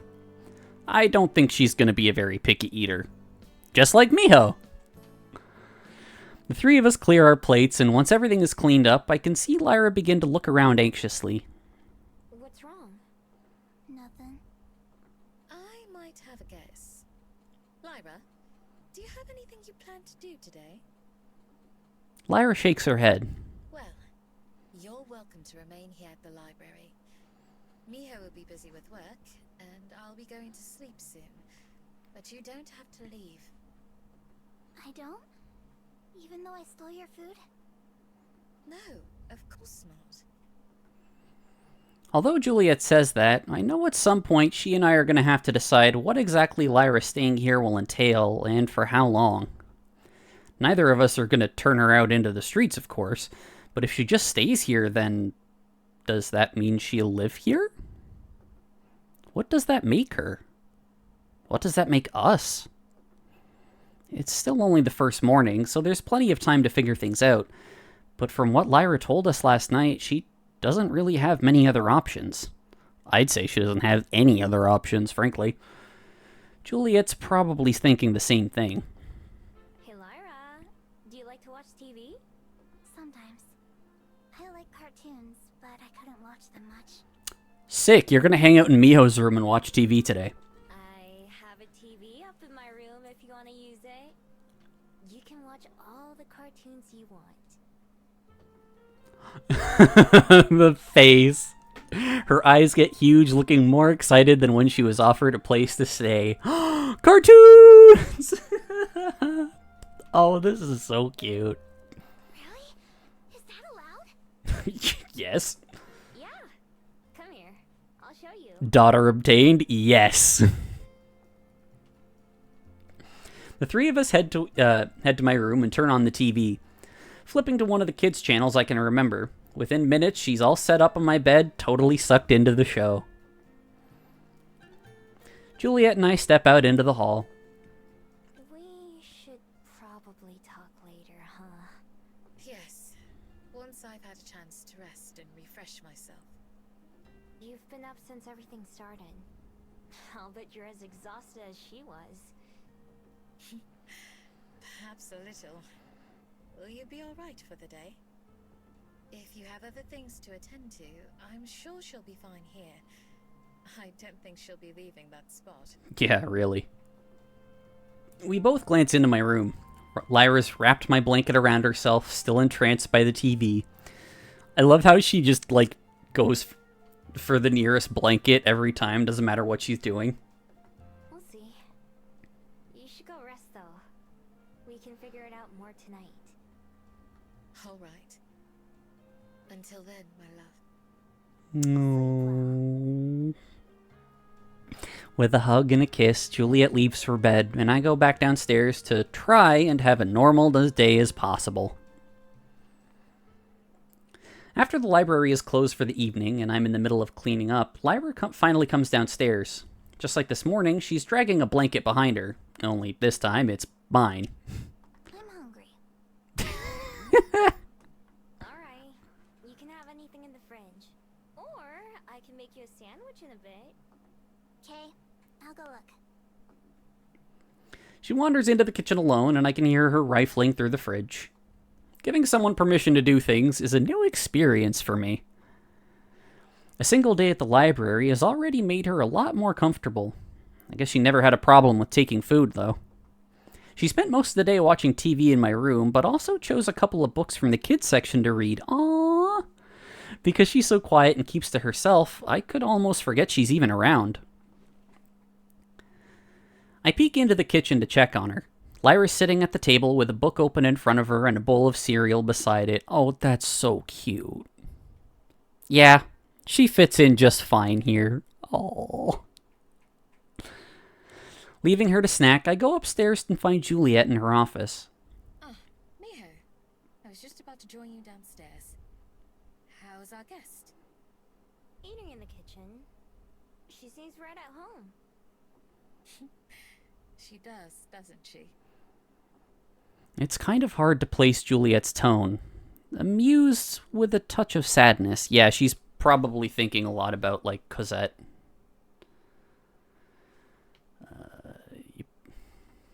I figured me and you should talk about things before it gets too late again. Yes, that's a good idea. Would you like to sit down? We take our usual positions around her desk. I looked online, but I haven't seen any missing person reports or other indications that someone's searching for her. Usually, if a child were to disappear, it would be all over the news. But in this case... Abusive family doesn't give a shit. There's nobody looking. Fuckers. As far as I can tell, yes. Which would line up with what she told us about running away. That's so sad. She's just a little kid. There should be somebody who cares about her. There's two right in this room. I fully agree. She mentioned that her parents passed away. Perhaps she has other family out there that we could locate. It's difficult with so little information to go by. Right. Wouldn't they have taken her in when her parents died, though? There's that as well. Maybe we should just ask her. Yes, perhaps. Although, I suspect she would have told us already if so. That's true. Well, for the time being, it's no bother having her here. There's more than enough space.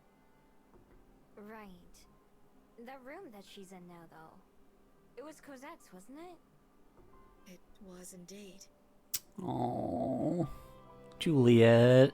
I've left it untouched for many years now. But it's the only other room with a bed. So it was only natural to offer it to Lyra.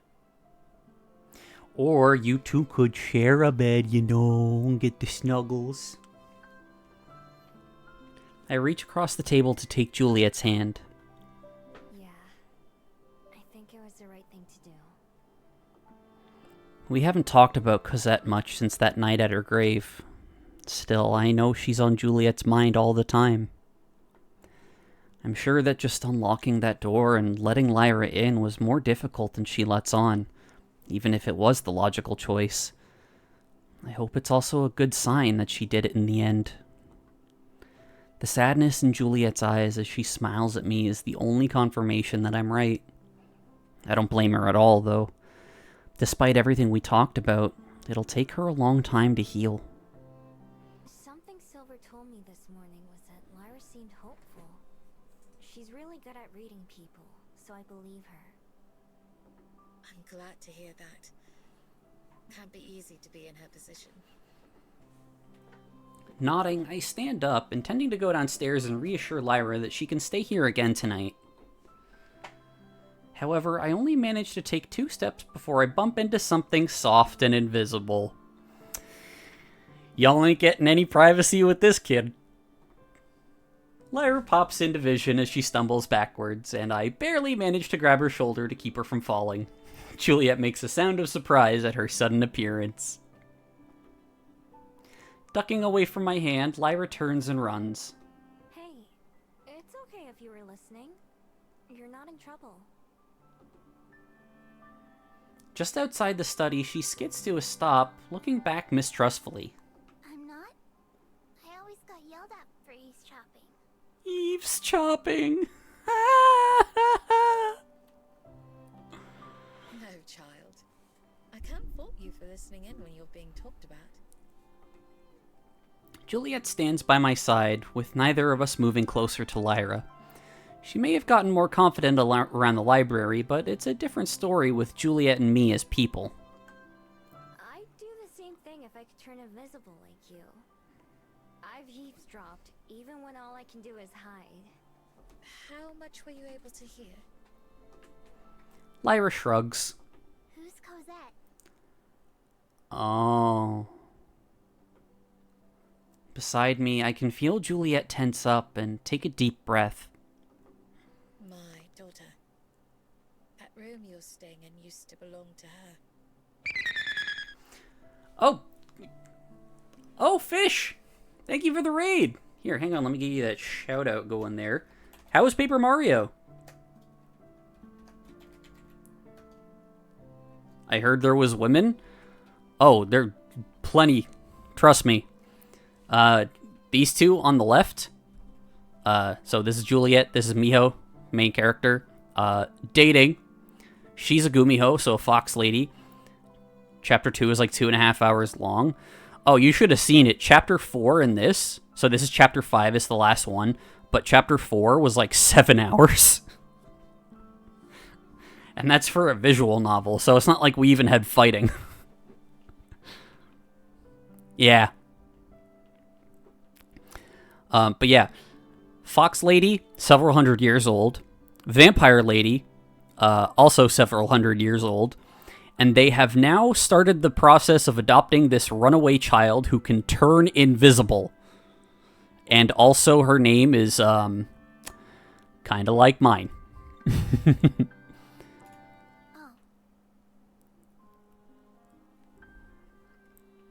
Alright, let's put that there. But yeah, I hope you had a good stream. Also, for anyone from the raid who doesn't know, I'm Lila Morningstar. Hi. I love stories and fighting and both at the same time. Especially when there's ladies in love with each other and the romance, and it's very cute. Yes. Yes, this is what I do on Wednesdays. This is Woman Wednesday, as you can see from the stream title. So yeah, again, this is the last chapter of the story, but if there's... My throat is kind of messed up. Yeah, I saw you were talking about that earlier. I hope you're feeling better. But yeah, if anyone has any questions about what's going on, don't be afraid to ask. I will fill you in as much as I can. Is she dead? Jesus, kid! Lyra asks her question as casually as if she's asking about the weather. She hasn't exactly been polite since her arrival, but it's a bit blunt, even for her. Hey, maybe... Juliet gently holds up a hand to cut me off. Yes, she is. Oh, Lyra processes this new information as stoically as ever, her ever-present frown deepening just a bit. are you gonna kick me out after all? We just said we're not. Juliet and I exchange a wide-eyed look. I can't blame her for worrying about that. Oh, heavens, no! Although we were wondering if you had any other family out there who might be missing you. Brothers or sisters of your parents, perhaps? Or grandparents? Still up for the funny golf thing? Absolutely. As long as it happens before the end of July. Because then I'm away for most of August and then all of September.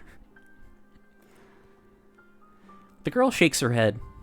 It was just me and my mom and my dad. I see. Third weekend in June? No. DM me about it later. I'm actually going to, a celebration of life for my best buddy that day. Unless you do it on, like, the Friday or the Sunday, but that Saturday is, not doable. Well, you can stay here for as long as you need to. We won't make you leave, I promise. Okay. Poor kid. She studies us for a long time, biting her thumb. I imagine the blue glow that Silver must have seen around her. Thank you. You're most welcome. Now, what would the two of you say to dinner? I imagine Miho must be getting hungry. Well, she just finished a little bowl of cereal while she was reading her children's book, so... Yeah, I am. I'm still hungry too. Alright, kids are bottomless pits. Even after that cereal She nods. There wasn't that much left. We can certainly take care of that. Come along. Let's see what we have in the kitchen. The three of us go down to the kitchen together, where Juliet sets about preparing a meal. Although she's still quiet, Lyra participates in the conversation a bit more, giving her opinion on things like certain foods or things she likes to do. After we're done eating, it isn't long before she traipses off to bed, murmuring a groggy good night as she goes. Later, before I turn in for the night myself, I poke my head into her room to check on her. She's fast asleep, mouth open, with a line of drool dribbling onto her pillow. The blankets are pulled up beneath her chin and pillows scattered around the bed. I smile to myself because I know how she must feel. Warm, safe, and hopeful. Judging by the knocking at my window, it turns out Silver and I have different ideas of early. I roll over in bed, not totally sure that I'm not dreaming, in time to see Silver gesture at me and then leap from the tree again. See, realistically, she's probably like waving at Miho to like, come on, get up. But I'm just imagining Silver flipping her off and then leaving. A few minutes after, and lots of eye rubbing later, I'm ready and outside to meet her. On my way out the door, I explain to Juliet where I'm going. Silver's carrying a small sack with her, which I assume contains all her belongings. It's tied shut with a small rope, and she slings it over her shoulder. We don't exchange any words of greeting. Instead, we just start walking. As frustrating as it can be half the time, sometimes I also appreciate her willingness to just end a conversation, or not even start one. I don't have to worry about being good enough conversationalist for her. It's easier to get more out of her silence than it is many others, too. The fact that she let me come along on this last trip, much less came to get me, says a lot. We make our way through the streets, not seeing many other pedestrians or even cars. Only a handful of city buses, a couple of them roaming around empty, too. Silver walks faster than either Aspen or Juliet, but I'm able to keep pace easily. It makes our journey pretty short, though. The glass walls and security gates of the Skyport come into view, waiting for us. It was the first place to greet us when we arrived, and now it's ready to see her off again. I wonder what Silver's thinking about right now. Is she feeling sad at all and preparing to miss this place? Or is she ready to leave and potentially never return? Good or bad, I don't think she'll ever be able to forget her time in Wellington. We come to a stop just a few meters away from the entrance, facing the double glass doors. Our reflections stare back at us. Call me Unbi. Unbi? In Korean, Un for silver, B for rain. Silver rain. Although she doesn't turn to me, I can still see her face turn red in the glass. Yes. It's the name I've settled on. What do you think? Cute. I hope she sees me grin. I think it's perfect. Good. Thank you. I'm not sure what words to say. I've never said goodbye before. Sun. It's okay. I never know either. I hope you'll come back someday. Or that we'll see each other again somewhere else. Fate brought us together once. Perhaps it'll do so again. So you think it was fate after all, huh? Perhaps not. Fucking edgelord. She looks down at her wrist, surely thinking about her bead even though it's hidden. If not fate, then shall we make a promise that neither of us can keep? You haven't broken a promise to me yet. Hydrate? Alright, one sec.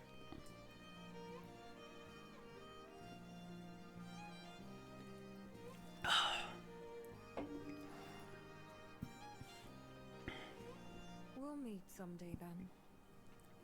That's the closest she's ever given to a smile. Perhaps you won't even recognize me. I might be someone else entirely. Someday. I'm sure that I'll recognize you, though. You might change, But you'll still be you, no matter what. Even if I'm MB now. You've been MB the whole time. Like always, I can tell when she's about to leave. Before she can, there's something I have to ask. I might not get another chance. At first, you didn't want me to call you Silver. With your magic, what does a silver aura mean? Our eyes meet in the glass. Finally, she closes hers with a tiny smile. Shame. Goodbye, Miho. Goodbye, MB. It takes her just a couple of steps to reach the door. They slide open silently, dissolving our reflections. Unbi doesn't look back once as she strolls through, letting them shut behind her once again. I'm left looking at myself, and only myself. Finally, I turn around too and start making my way back home. I'm hungry. I thought you were Lyra. Heyo! I live for shitty jokes. You're always hungry. She's a growing child. The pout face. It's perfect. I love it. Fair enough.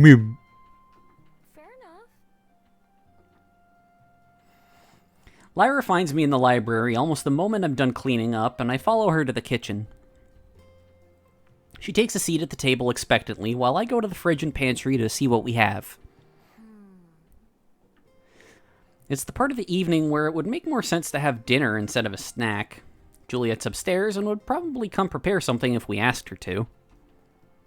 But I'll cook us something. I'm preparing for disaster, but hoping that it's not a disaster. That decision is probably meaningless to Lyra, who just nods indifferently from the table. But it'll be a first for me. I've watched Juliet make food enough times that I should be able to pull off something simple. Like when I cooked breakfast for myself a while ago. As long as I pay attention to what I'm doing, it can't be too hard. I hope. Oh god, this is like me when I was first learning how to actually cook anything. I get a box of pasta, a jar of sauce, an onion, and a pack of meat. Alright, not a bad start. This should be everything I need. First, I fill up a pot of water and put it on the stove to start boiling. Then I grab a cutting board and a knife and get the onion ready. Oh no, she's gonna get the stuff in her eyes. It rolls around a lot and my cuts come out all crooked, but I eventually manage to slice it. Very carefully, I chop them into even smaller bits. You're getting onion on the ceiling. Huh? I look up. She's right. A couple of chunks are stuck from where they flew off the knife. Maybe I was moving the knife a little too fast. It'll fall off eventually. I dump the onions into another pan and turn on the heat, and I also grab some butter from the fridge. I'm not sure how much to use, so I scoop up a big lump and throw it in. Better to have too much than not enough, right? Well, if you want caramelized onions, you're doing the right job. It takes a while, but the butter melts and the onions start to sizzle, and soon the whole kitchen smells pretty good. I also dump the noodles into the water, which is boiling by now, and set a timer like the box instructs. I'm not sure how to tell when the onions are ready, so I just let them cook until I get bored of waiting, and then I dump the meat in with them. It also sizzles loudly when it hits the pan, and I hurry to spread it around with the spatula. As I'm cooking that, Juliet enters the kitchen. Yeah, Juliet probably smelled that and was like, oh my god, is Miho cooking? My, something smells delicious. Hey, I'm cooking dinner. I think. That's so me. Juliet beams with delight. It looks like everything is coming along wonderfully. I can't wait to try it. Me too. I'm still hungry, you know. Fucking kid, oh my god. Yeah. Having the two of them both watching and waiting adds some pressure to the situation. I use the back of my hand to wipe the sweat off my forehead. Standing over the hot stove gets uncomfortable fast. Yes, it does. Especially when you can't control your fucking body temperature. My timer for the noodle goes off while I'm still cooking the meat. Parts of it are getting dark brown and crispy, while other parts are still pink, so I keep mixing it around. A few of the onions are beginning to burn too, so I pluck those out and toss them in the trash as I notice them. I leave that pan to its fate. Jesus. While I pick the pasta pot up and carefully tip the water into the sink. Steam rushes into my face, and I have to lean back as I let it run out. Only a handful of noodles fall into the sink, which I'm willing to consider a success. I cross my fingers and hope that the meat is done. I can't see any parts that look raw, at least. Grabbing the jar of sauce, I unscrew the lid and then dump it all into the pan before mixing that around. Combined with the red sauce, the burnt onions and crunchy meat doesn't really stay... Oh, crunchy meat. Jesus Christ, Miho. I hope that's true for the taste, too. Flicking off the stove, I turn to face my audience. It's ready.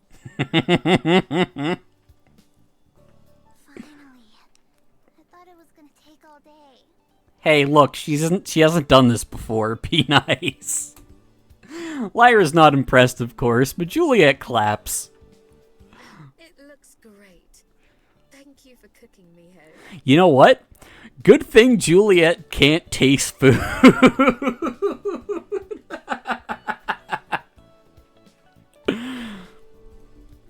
That was the vocal equivalent to a shit-eating grin. It's ready. Yup. Don't thank me yet.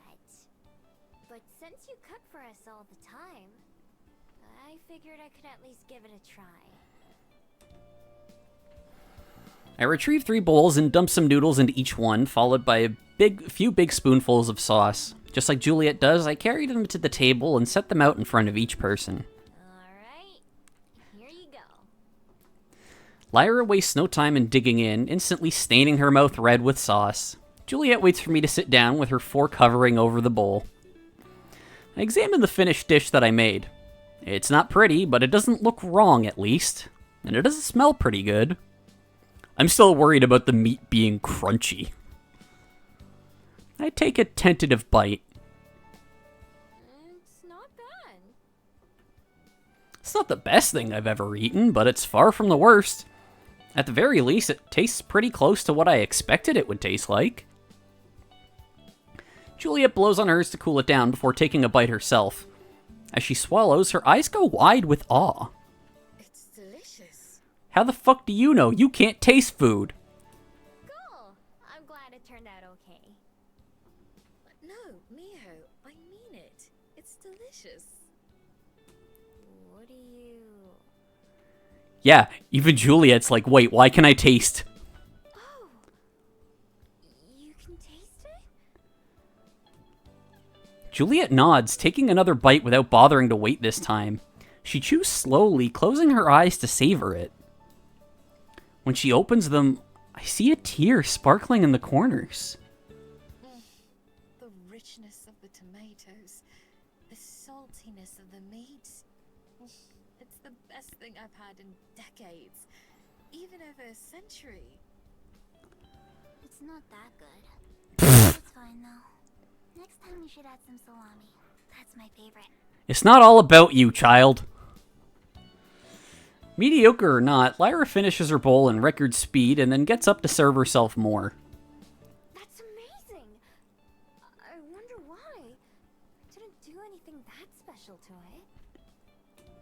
I'm not sure either, but I certainly can't complain. What if it's because she was making the food herself? But if it's made by someone who she loves, then it makes a difference? Juliet also gets seconds, and then even thirds. There's only enough for me to have one bowl, but that's fine by me. Seeing the joy on Juliet's face is more than rewarding than an extra full belly.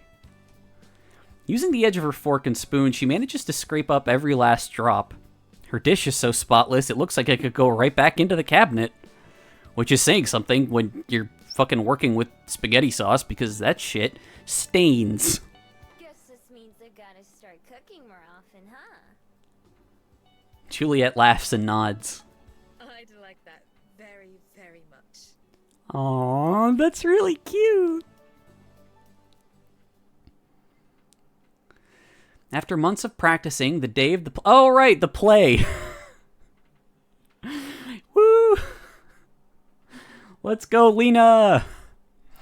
Our performance starts in the evening, but I have to be there a couple hours early. Maybe Gumiho magic is at play, made her forget she can barely taste things. That would be very funny. Manny Cavi, thank you so much for the follow. Hope you're enjoying the stream. Juliet and Lyra will both be in the audience, although I know Lyra isn't super excited for it. Aspen will also be there for both me and for Lena. Even though I explained again and again that I'll just be standing there when I'm on stage, they're just as excited as they were when I first announced I'd be participating. I am glad that they'll be there, though. The last hour or so before showtime is a busy one, with lots of the cast running around doing last-minute preparations or run-throughs. I just try to stay out of the way, but help out if asked. We made the change from practicing in the park to practicing on a real stage pretty easily, and by now, the whole production is pretty smooth. I make the mistake of peeking out from the curtain before it begins, and see that almost all the chairs in the audience are filled. Yet, seriously, worst thing you can do, yeah, tree number 3, woo! No, seriously, never look out at the audience before you go out on stage for a play. Will 100% freak you out. Unless you're, like, you know, got nerves of steel, in which case, fuck you, I'm jealous. I even managed to spot my people, even though they don't notice me. I head to a corner backstage, doing my best to stay out of everyone's way. Cyrus has been walking around, checking in with each cast and crew member in turn. Respect to Cyrus, man has been, like, directing and producing this whole thing, and he's one of the 2 leads. He still hasn't gotten to me when Lena hurries over. I love Lena. Miho, ready to go? Nervous? I can't even get in front of a crowd to do anything. I used to do a lot of theater, and I miss it. If I ever live in a place where that's a thing again, because I currently live in the fucking sticks, I wanna go back to it if I can. So far, so good. What about you? Shouldn't you be in your costume? I'm gonna go get changed soon. I was just, talking with my parents. Oh, yeah. Are they here in the audience? Yep, front row. I think they were more excited for me to be in this play than I was. I know exactly what you mean. I'm glad I did it, though. Yeah, me too. They said they're glad I found something I like. Although I know they still wish it was ballet. I guess me being up on stage is still good enough for them. Oh, poor Lena. You're okay with that? Yeah, I think I am. I mean, it was my decision. I probably won't be in any other plays anytime soon, though. That's too bad. You're really good at it. I know, but I want to keep trying new things. Maybe someday I'll go back to ballet or something, but only if I decide that I want to, not someone else. Good shit. Cyrus wraps up a conversation with a nearby cast member and then joins us in our corner. Hey, you two.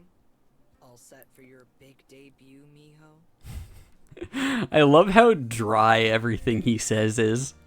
I think I've got all my lines down. Ha ha. Good. How about you, Lena? Ready, boss! Cool. Thanks for making this possible, both of you. No, it's no big deal. Right, Miho? Right. I'd be like, I'm literally a background tree. Like, I don't know what you're thanking me for. For me, that's pretty true, but for Lena... We should probably go get changed, but first, Scratching his neck, Cyrus looks away for a moment. If I was Miho, I'd be like, peace, you two have fun. Hey, Lena. Are you, busy after this? Yes, finally! After the play? No? Why? Do you wanna get dinner or something? Lena blinks a few times in rapid succession. The look on her face like, oh, he said the thing. Yes! Let's do that. Oh. Okay, I'm gonna go get ready now. Face red, Lena runs off, both Cyrus and I staring after her. The dressing room's the other way. A moment later, Lena zooms past us going in the opposite direction. Oops, it's this way. She disappears into another room. That wasn't weird, was it? From me, I mean. Nah. I think weird is like her normal anyway. I think she's pretty glad you asked her. I kind of had a feeling after she gave me that painting a while ago. Part of the reason I wanted her to be in this play was so we could hang out more. But it's been kind of tough. Don't worry. I think it'll all work out fine. Cyrus nods. Well, I'm gonna go get dressed too. See you on stage. See you. Cyrus leaves and I spend my last couple of minutes alone. It's taken a while to get here, but it seems like everything's turned out alright. Lena's all over the place and hard to follow sometimes, and Cyrus is like her opposite. They're both nice people though, and I hope that them getting dinner later is just the start of something between them. I think they'd be good for each other.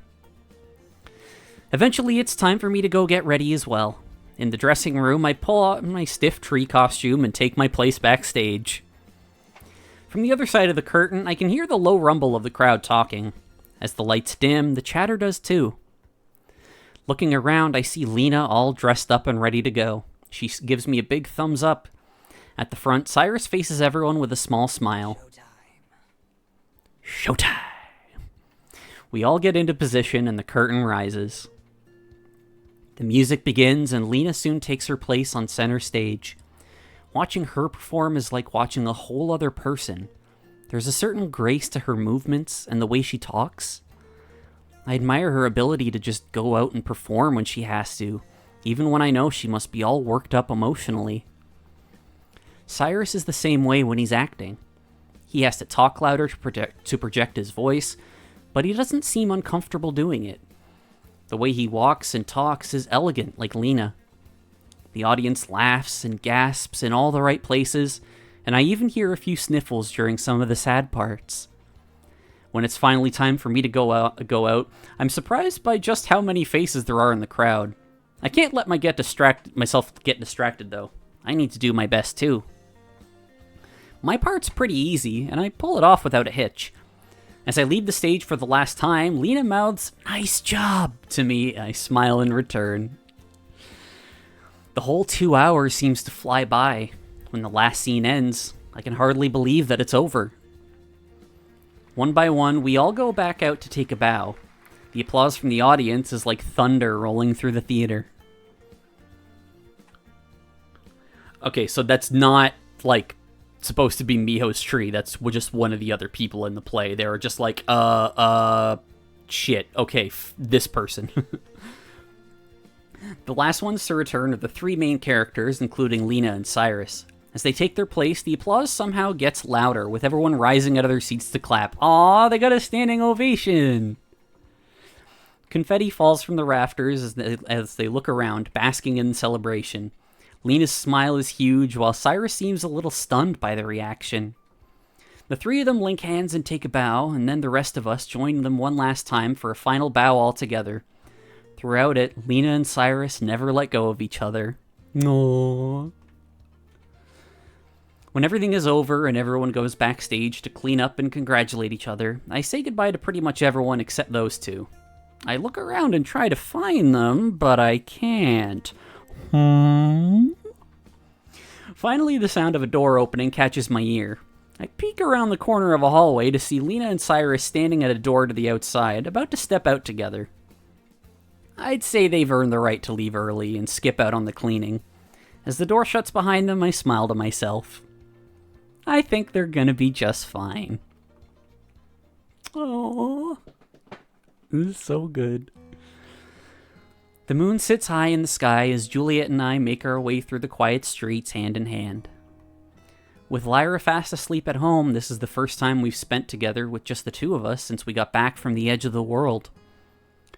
We catch a shuttle to the nature preserve from the same place I boarded it last time, and just like our shuttle to the edge, it's almost devoid of other passengers. The preserve is open at all hours to give nocturnal fabled like Juliet the opportunity to come and visit, but I don't expect it to be nearly as busy as when I went there.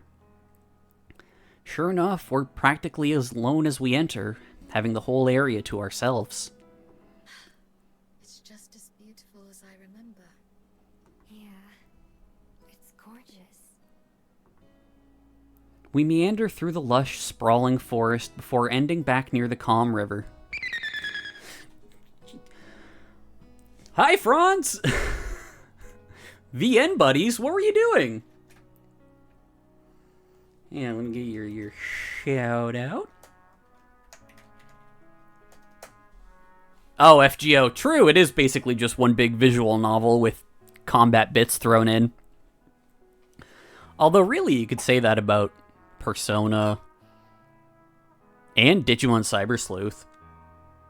A lot of games, really. Oh, you read through all of FGO while you're streaming it? Damn. Yeah, I would be way too impatient. But yeah, hi everybody from Franz Stream. I'm Lila Morningstar. I love stories and fighting, and stories with lots of fighting, and also stories with lots of gay romance, which is exactly what we've got going on here. This is our Woman Wednesday stream. So today, as we usually do, gay visual novels. And today we are wrapping up Please Be Happy by Studio Elan. This is chapter 5 of one of the two major romance routes. There are 2 endings for each route. We are going for the comfy ending in this one.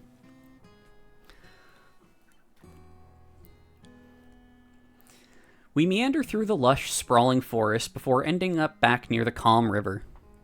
Oh, wait, fuck. Maximum comf? Oh, you know it. Juliet and I point out nesting birds and skittering lizards as we see them. It's a much different atmosphere than when I was here in the daytime, but not in a bad way. Just quieter and more relaxed. I'm glad we can go out like this. It's been a while, huh? Yes, it has. It's been hectic having another mouth to feed and look after. For sure. I don't really mind it, though. And now, oh, right, yeah, so, a weird, maybe elf, child, who can turn invisible, had been sneaking into the library at night and raiding their food. So they eventually, kind of got her into a position where they could talk to her, and now they're just kind of taking care of this, this really, really sad child. Well, she's not sad, but she basically ran away from an abusive home, and now they basically have a daughter. Nor do I. We come to a stop near the water, not far from the covered sitting area. I can see my reflection staring back at me, but it looks like I'm alone. Although she's right beside me, Juliet has no reflection to speak of like usual. Like her ability to taste some food, I wonder if that'll come back someday. It's been fun having Lyra around, even though it's only been a couple days. I like being able to help her out. I know she's appreciative of it too. Even if she has trouble expressing that sometimes. Oh yeah, the child is also 100% deadpan all the time. Yeah. I don't blame her for that. I know what it's like. Whether it's cooking her dinner, or setting up the TV, or just checking on her at night, Lyra's presence has given me a sense of purpose that I didn't really have before. She's shown that she's capable of taking care of herself, but she's still choosing to rely on Juliet and me. I keep thinking of that hopeful blue glow that Unbi described. If Unbi had seen me back when I first came to the library, I probably would have had the same color surrounding me. Tonight, Lyra went to bed without needing any reassurances that her time at the library is limited, and she even complimented the meal that Juliet prepared for dinner. Just like I did, she's settling into her routine. What are we gonna do about her? I ask quietly. Juliet doesn't answer at first. I know that she heard me. She's probably thinking about it too. The answer seems obvious, of course, but also huge. Life-changing. For more than one life. I want her to stay. I know what that means. At least, I kind of do. You would know better than me, since you've been through it before. Miho wants to be a mom. But I don't want to tell her she has to leave someday. Not when I know she doesn't have anywhere else to go. I don't know what usually happens to kids without a family. But if I was her, I wouldn't trust some stranger who told me what I had to do. Where I have to live. And one thing I do know is how hard it is to be alone in the world. With no one you can talk to or trust. I don't want anyone to feel that way. Not if I can help it. I rest my head on Juliet's shoulder and she puts her arm around me. The sheer amount of responsibility that I'm suggesting we take on is overwhelming. I don't know anything about taking care of a kid. I don't even know how to properly take care of myself until recently. Hi, I still don't know how to take care of myself. It's not entirely true. There's so much that I'm only vaguely aware of. School, clothes, chores. I never had a childhood or grew up in the normal sense of the word. Yeah, she started as a fox. But none of that matters. What's important is that Lyra's here, and her future is in our hands.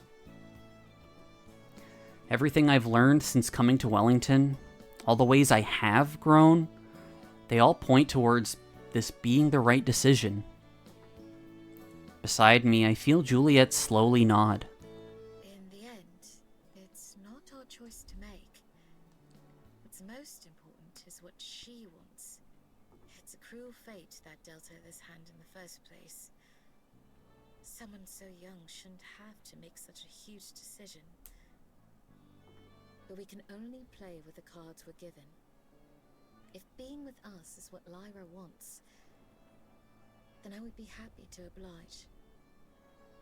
The road will be long and difficult. There will be tears and frustrations on both sides, I'm sure. And I'm sure it will take some time before she can fully trust and accept us, as it should. But I know there will also be smiles and joy. Little things and big things that make the difficulties worth enduring. If that's something that she's prepared for, as much as she can be, and that you're prepared for too, Miho, then I want her to stay as well. I lift my head to look around. All around us are the reminders of many lives, big and small.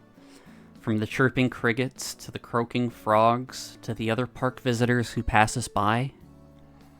All of them, all of us, exist together here, under the same moon, breathing the same air.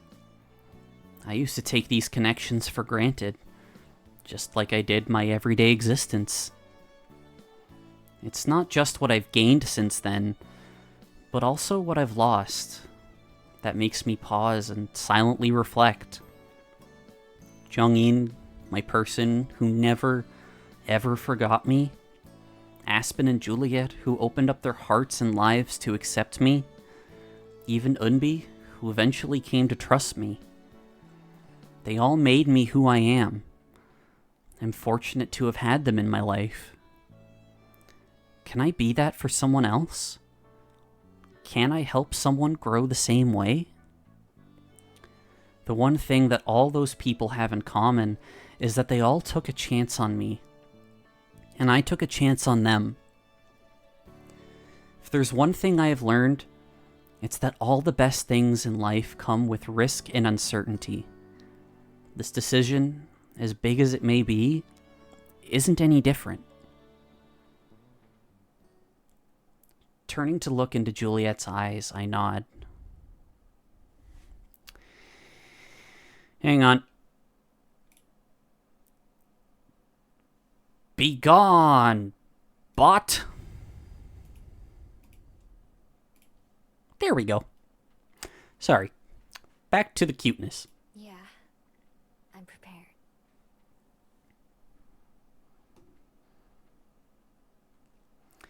Her gentle warmth engulfs me as her arms pull me into an embrace. Then we'll speak with her tomorrow.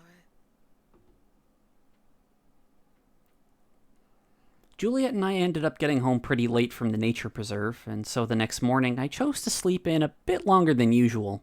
When I finally climb out of bed, I go to check on Lyra. Although her bed is messy and unmade, she's nowhere to be seen. She must have already gotten up and gone downstairs. Yawning, I make my way to the kitchen, expecting to see her and Juliet, but when I see who's waiting there instead, I blink with surprise. Aspen! Look who hasn't shown up all fucking chapter. Ah, Miho. Good morning. It's been forever since you've been here. It's only been a few weeks. A lot has happened in those few weeks. Like I said, forever.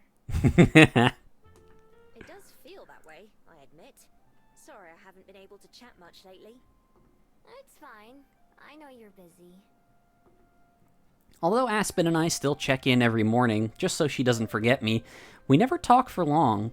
In fact, most of our conversations are pretty much just saying hello and then almost immediately saying goodbye. I haven't even gotten the chance to tell her about everything that's been happening these past few days. Did she run into the child?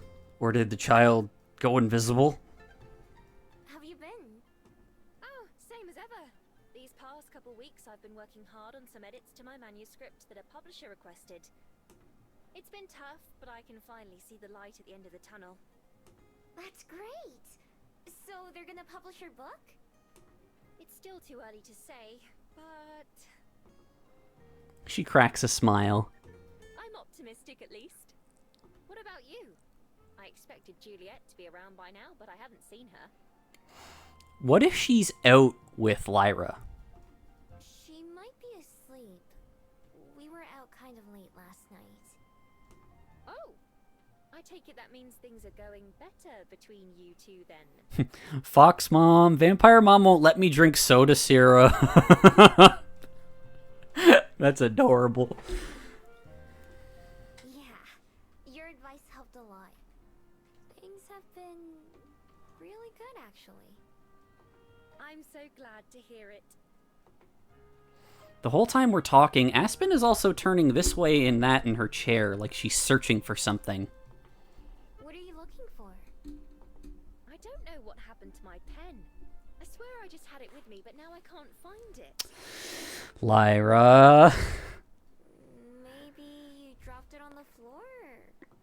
Maybe. It's not a big deal, though. I have extras. Her purse is dangling from her chair, and she pulls it into her lap to dig around. When she does, she frowns. What now? My notebook is missing too. There's no way that fell out on its own. Aspen stands up, pacing back and forth between her seat and the entrance to the kitchen, peering down the room towards the front door. While she's out of her seat, I watch her hand mirror float up out of her bag and disappear around a corner. I have to bite my lip to keep from laughing as I realize what's going on. Looking frustrated, Aspen returns and sits back down. Sorry, we adopted a child and she's a bit of a klepto. How odd. Taking a peek into her purse again, Aspen suddenly looks up and glares at me. Did you do this? Nope. Do what? Fox Mom, I yearn to drink pen ink. Please let me. My mirror. I'm certain it was just here. I just saw it and set it aside. I didn't touch it. I swear. It's true, she didn't. then who did? As fun as it is to watch Aspen get flustered, I don't want her to get genuinely upset. I look over to the direction where I saw her mirror vanish. Alright, Lyra. That's enough. Lyra suddenly pops into view right next to me, instead of where she disappeared. She has a notebook and pen in one hand and the mirror in her other. Why'd you ruin it? I was gonna get her whole bag next. This little shit. I love her. Across from me, Aspen stares in shock, her mouth moving but unable to actually form any sentences. Wait. Ooh. Huh? Aspen, meet Lyra. Lyra, meet Aspen. She's not a wolf, don't worry. She's not a wolf. Don't worry. How do I do it? How do I do it?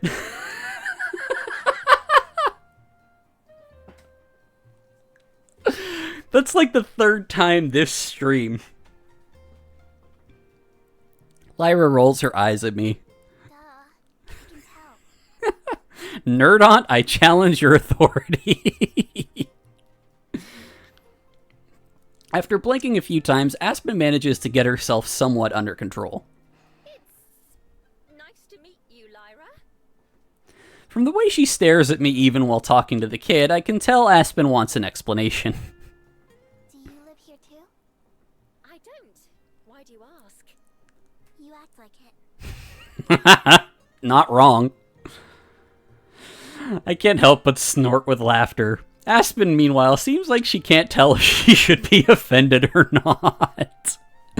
Having had my fun, I decide to help her out. Lyra's staying at the library for a while. We met her a couple days ago. I see. Juliet sure does love her strays. Oi! Lyra, may I please have my things back? Fine. It's a little shit. Stomping over to where Aspen's sitting, Lyra returns her belongings. So you're able to use magic too, I see. Uh-huh. Can you? Unfortunately not. I wish I could. Just to show off, Lyra disappears again, and Aspen instinctively clutches her purse tightly. How long are you able to stay invisible? Reappearing, Lyra shrugs. I have to hold my breath. Ah. Oh, that explains it. I always thought she puffed out her cheeks for dramatic effect, but if it's part of her magic, then that makes more sense. Looking smug, Lyra sits down in the last empty seat at the table. When's breakfast? Dunno. Juliet's still asleep. I can start making us something, though. I can wait. Juliet's cooking is better. This little shit, I love her. Now, this time it's Aspen who tries to stifle a laugh. She doesn't mince words, does she? No, she does not. At least she's honest, I guess. I'm gonna cook anyway. Even I can't mess up eggs and toast that much. You gone and jinxed yourself, mijo. I've said that before, and I've definitely messed up the eggs. I conveniently chose to leave out the results from last time I made them. I have more experience now, so it should go better. Once again, Juliet turns up while I'm halfway through cooking. Good morning, everyone. My, what a crowded kitchen we have today. Morning! The food will be ready soon. This time I'm keeping a close eye on the eggs to make sure they don't overcook, and on the toast to make sure it cooks enough. Don't burn the toast.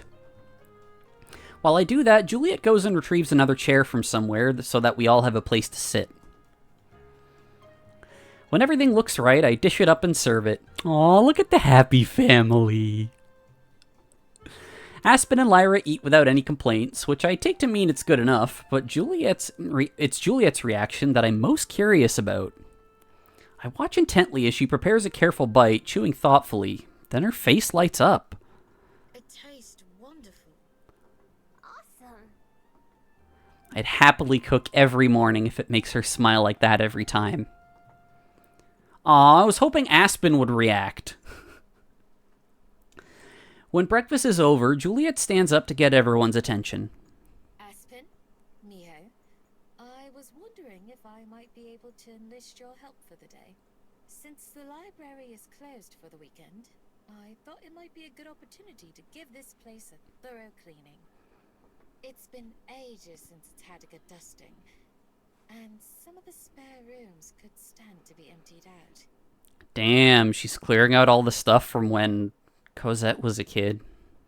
Sure, I don't mind. I could certainly use the exercise. Yeah, of course I'll help. Thank you. What about me? I can help too. Aww.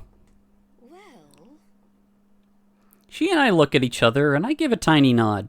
We didn't plan out how to have this conversation with Lyra, but now seems like as good a time as any.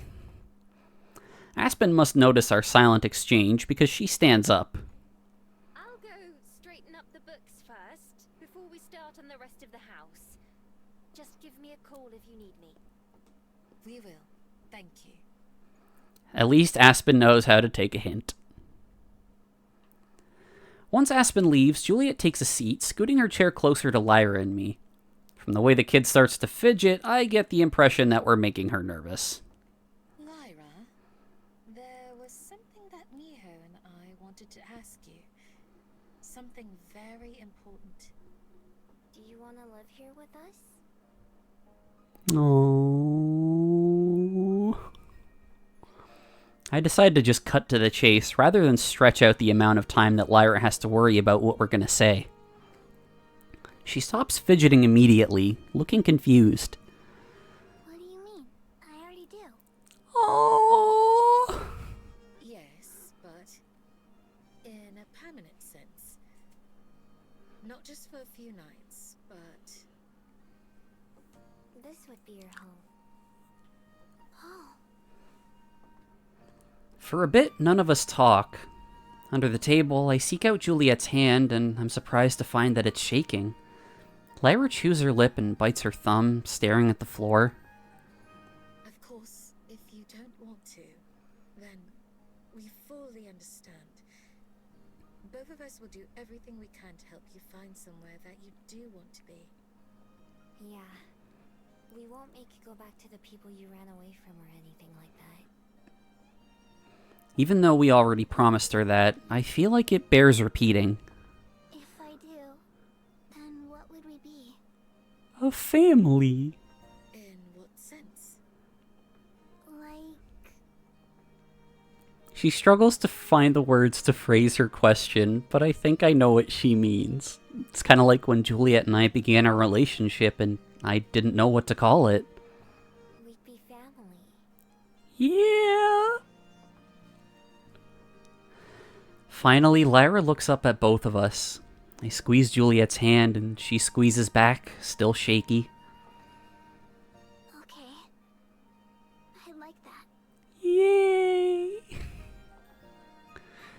I can feel the tension drain out of Juliet's hand as she relaxes, laughing with relief. Even as my heart pounds, I can feel myself grinning too. And across from us, for the first time ever, I see Lyra's face light up with a real, genuine smile. One that she doesn't bother to hide or force away. I don't have to be Silver to see the hope she feels right now. I felt it myself not so long ago. This time, I get to be the one to say the words that Juliet said to me back then. In that case, welcome home. Oh. Leaping to her feet, Lyra scurries over with her arms outstretched. Juliet and I both catch her in a hug, the three of us wrapping our arms around each other. Oh, that's so good. Somehow, out of the three of us, Lyra's the only one without any tears in her eyes. Fuck. I need a minute.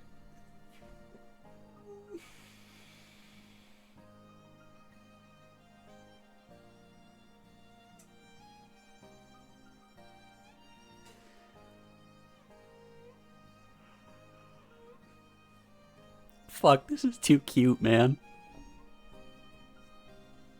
actual tears in my eyes.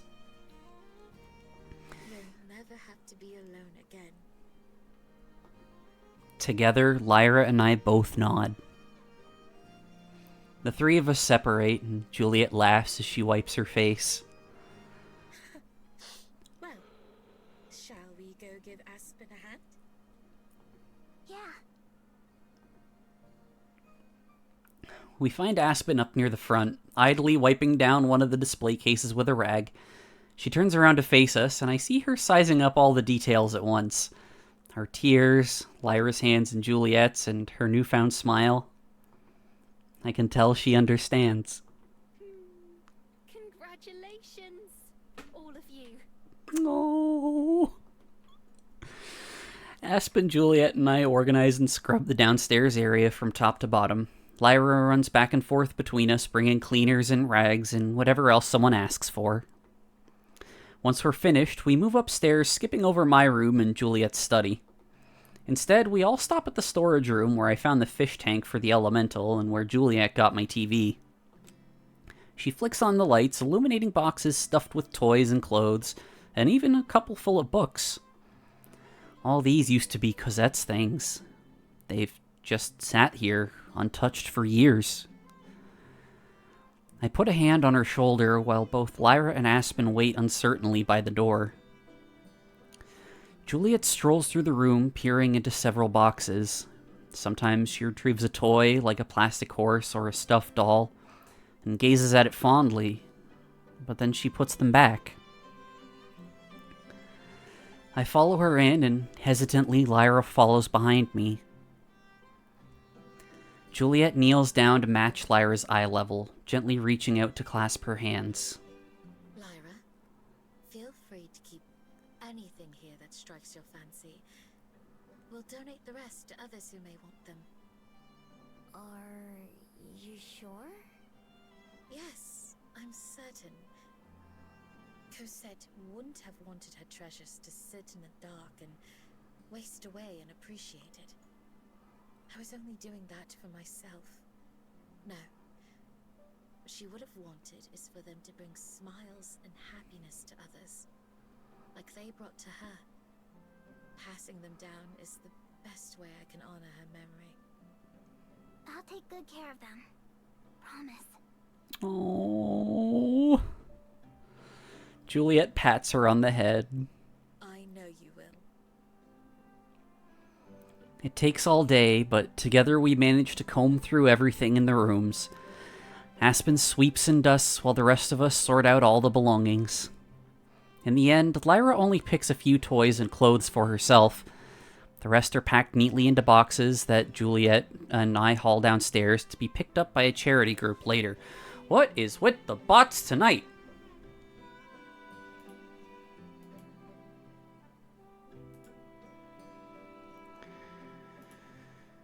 Please go away.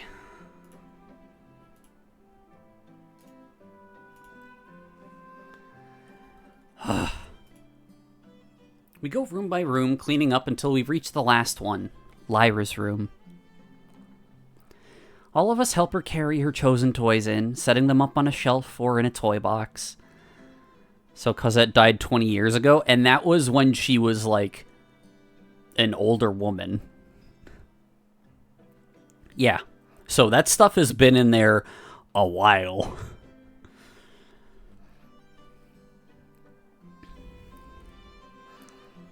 Aspen and Juliet swap out the bed sheets and the curtains and take care of all the dust. We also rearrange the furniture just to give it a new look. There are a few things Juliet takes with her too. Photographs and a journal and other personal belongings. She takes those into her study, giving them a place of honor by her desk, where they'll never be out of sight, but also where they're surrounded by the records and lives of others who came before, people who might have known her. Juliet puts a smiling, framed picture of Cosette on the shelf, facing towards the door. In the photo, Cosette is laughing and winking, even as she's walking away from the camera. I have to say, she looks right at home, too. Whew, I'm beat. I love Miho's jammies. I flop down on the bed, spreading my arms out. It's not my own bed for once, but Juliet's. Oh? You worked very hard today. You deserve to be exhausted. Not as hard as you. You carried most of those boxes. Vampire Stronk. We both put in a lot of effort. She lays down next to me. Without a window, it's darker in Juliet's room than it is in mine. I can count on one hand the number of times I've been in here. I let out a yawn. Aspen went home hours ago, and Lyra went to bed not long after. It'll be my turn soon. Bompire. Oh!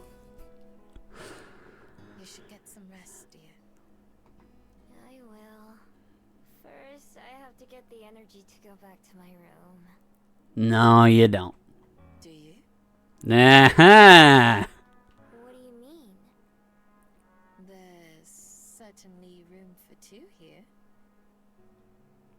Rolling onto my side to face her, I laugh.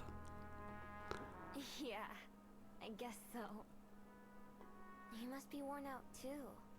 You stayed up all day, didn't you? Yes. I wanted to spend it with the three of you.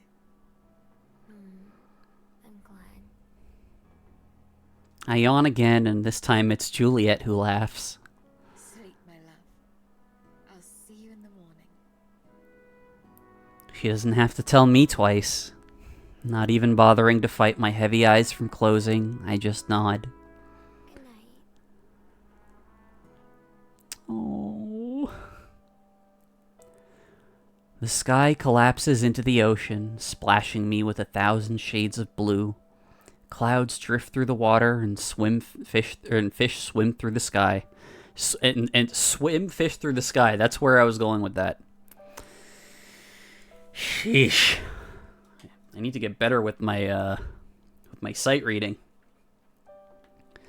I'm all alone, but I'm not alone. Although there's no one at my side, I can feel the warm presence of my loved ones in my heart.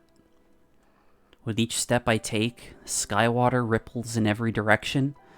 The expanse goes on forever, above, below, and around me. I look down at my hands and feet, and at my reflection beneath me. Yellow eyes framed by dark fur look back, the fox's paws moving in time with my footsteps. She's me, and I'm her. I know this, so why are we separated like this? Together we move forward, though it's impossible to see what's beyond the horizon. Just more and more blue.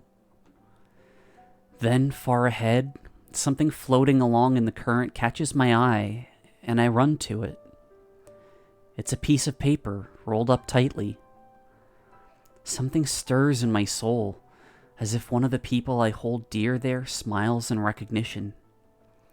Gently, I unfurl the scroll, but as soon as I do, the words written there melt away, pouring off the page and into the water at my feet.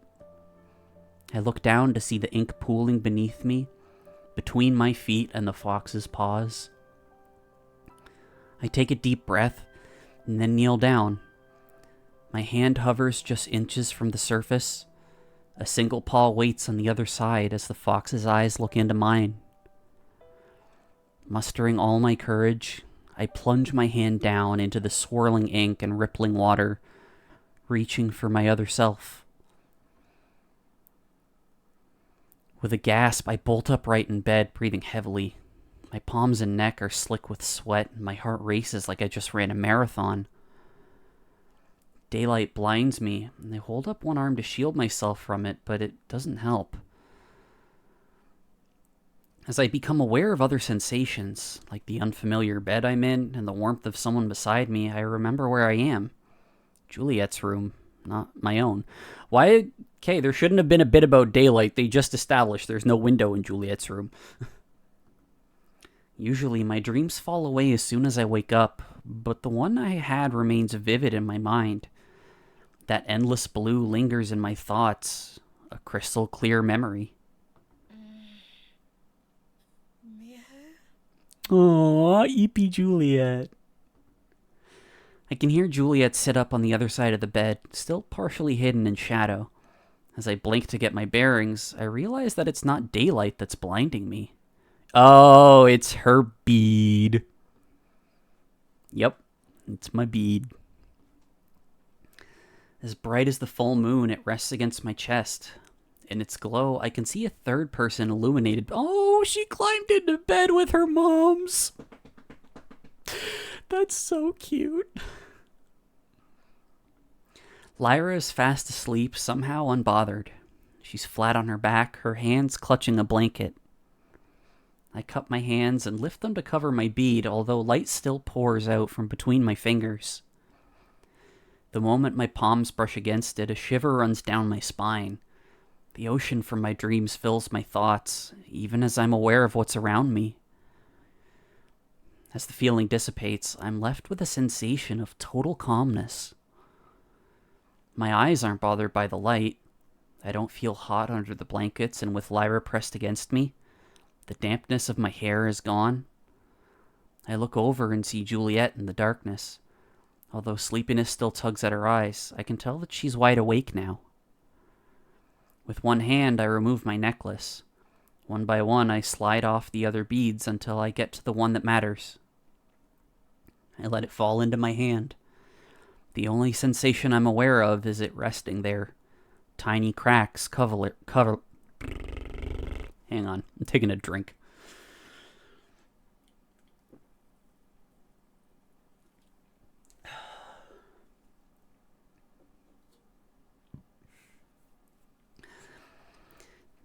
Tiny cracks cover it all over. See, there we go. I close my fingers around it, hiding some more of the glow. Sensing Juliet rather than seeing her, I whisper into the dark. It's time. I stand up and I feel the bed shake as Juliet stands up as well. We go out into the hallway together, carefully shutting the door behind us. From the hallway window, I can see that it's still early morning, just around sunrise. I uncurl my fingers again, letting the brilliant light illuminate the hall. Juliet and I both look at it, and then she meets my eyes. Strangely, I don't feel any nervousness. Let's go down to the beach. The ocean here isn't quite the same as the one in my mind. It's rougher and dotted with boats. The shouts of fishermen handling the morning's catch drift over from the boardwalk. The noisy drone of a landing airship buzzes over them. Juliet and I stand just out of reach of the tide, not far from where I first confessed my feelings to her. Her parasol blocks the early morning sun as we face each other.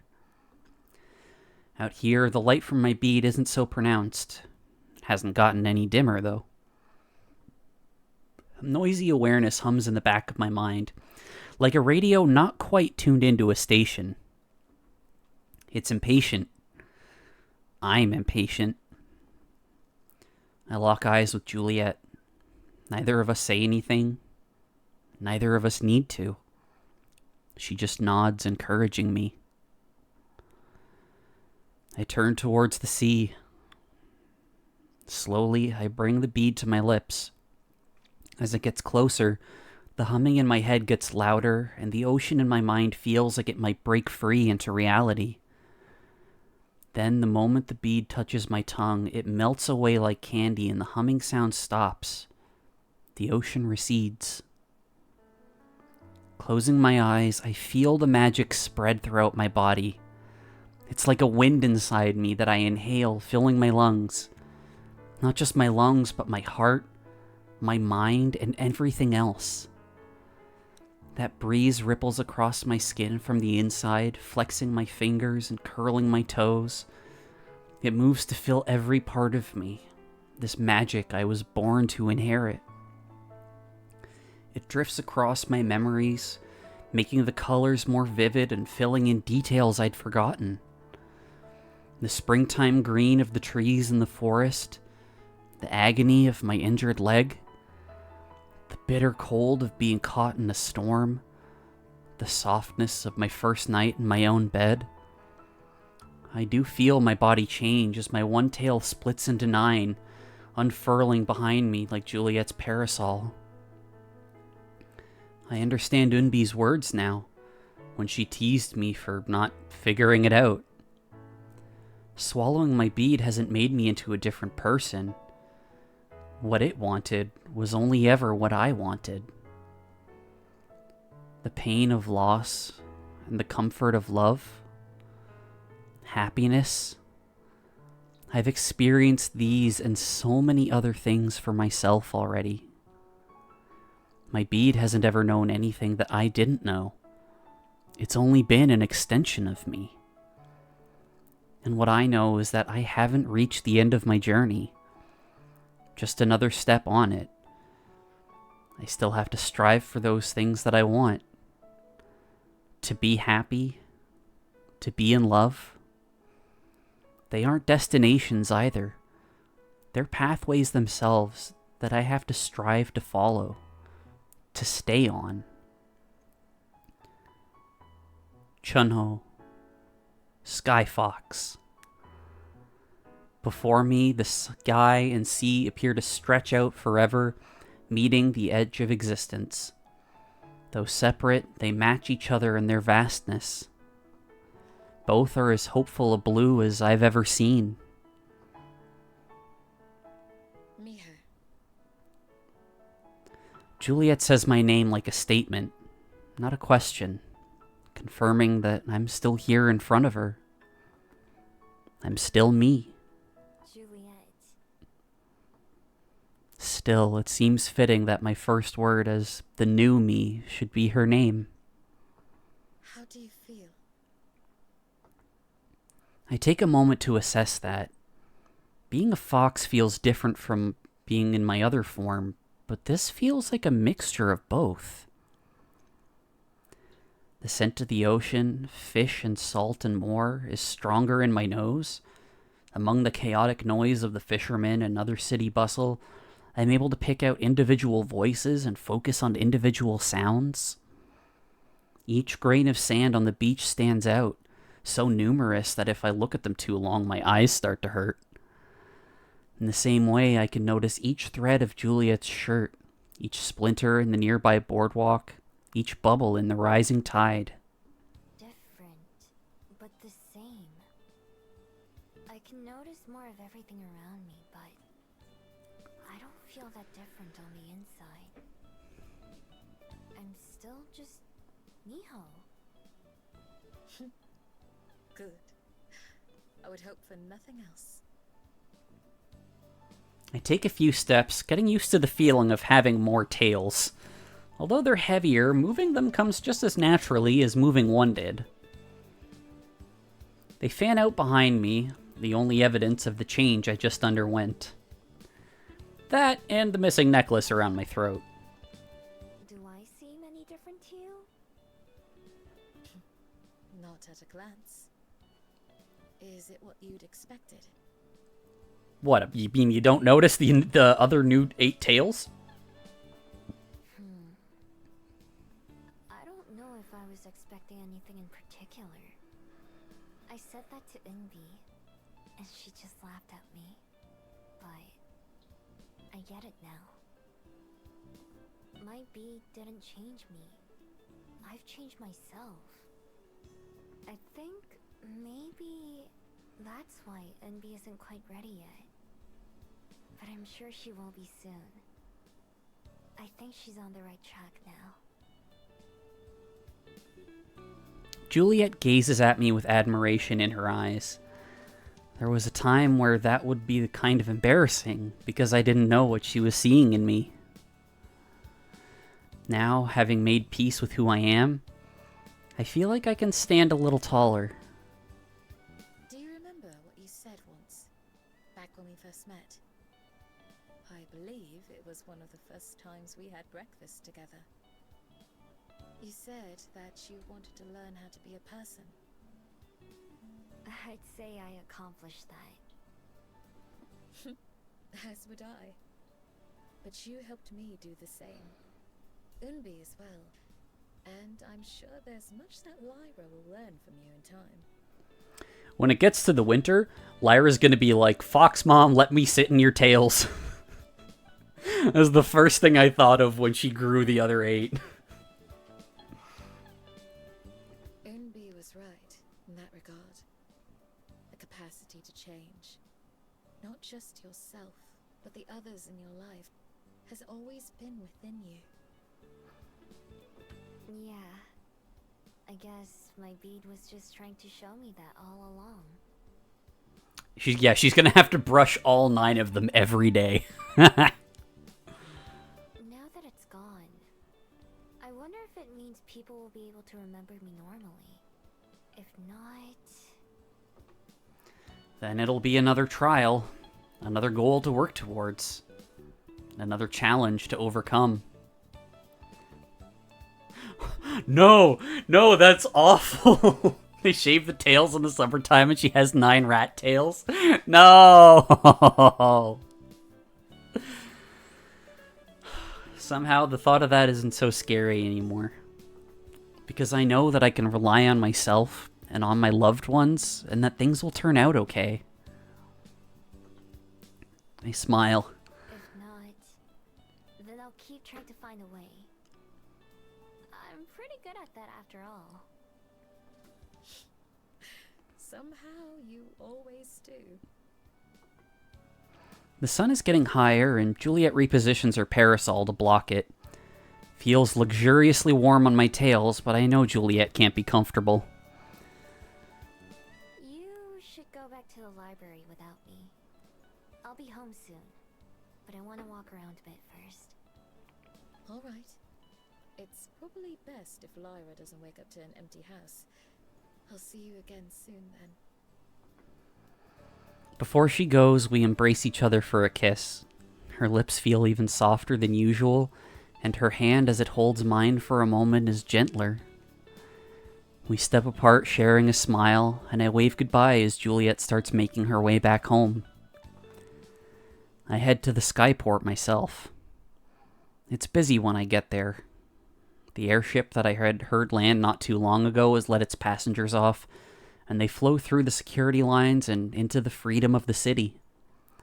I stop outside the doors where I said goodbye to Unbi, although I don't plan to go inside. Instead, I turn around and start walking towards town, following a zigzag path that takes me along roads and alleyways.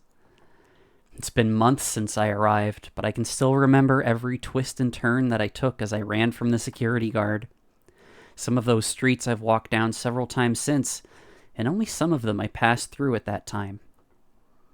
The welcoming colors of Cuba Street guide me towards the heart of Wellington. Along the way, I pass by the Bell House, pausing outside of it.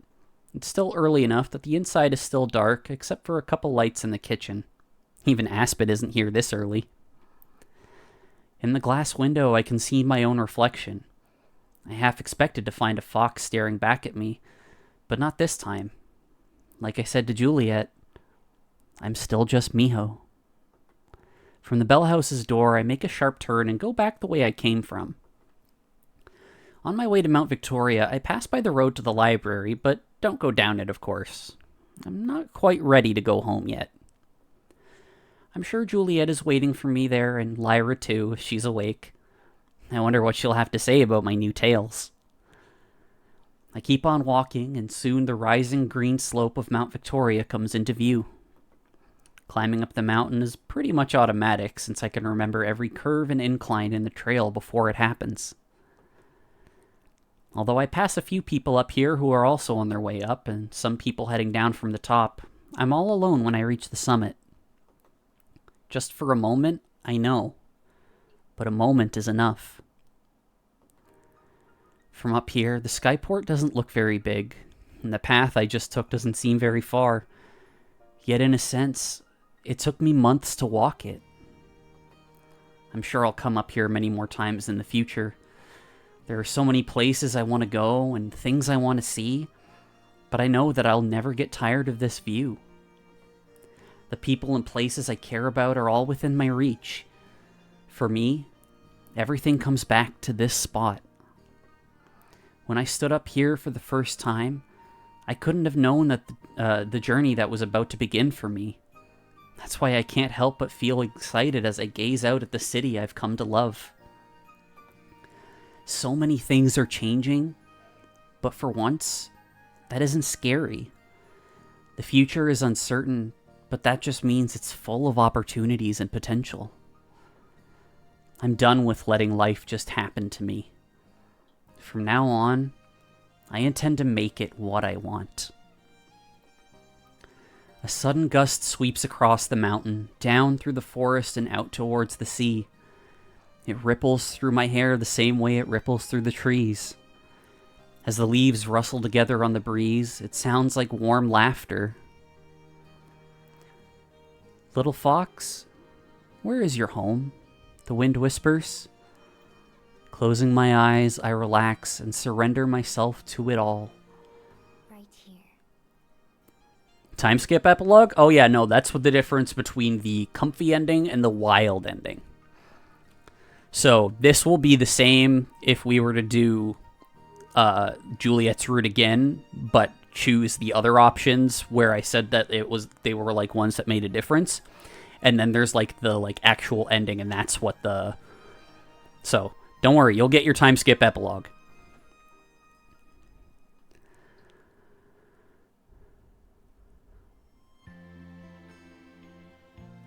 Credits first, though. Which is fine, because I actually love this song.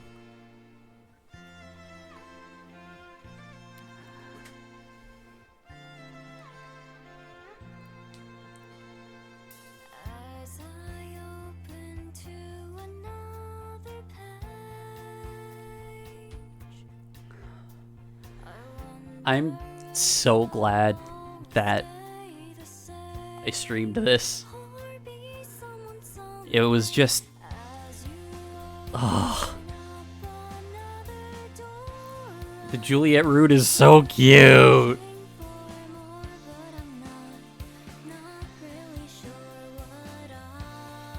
So the interesting thing is that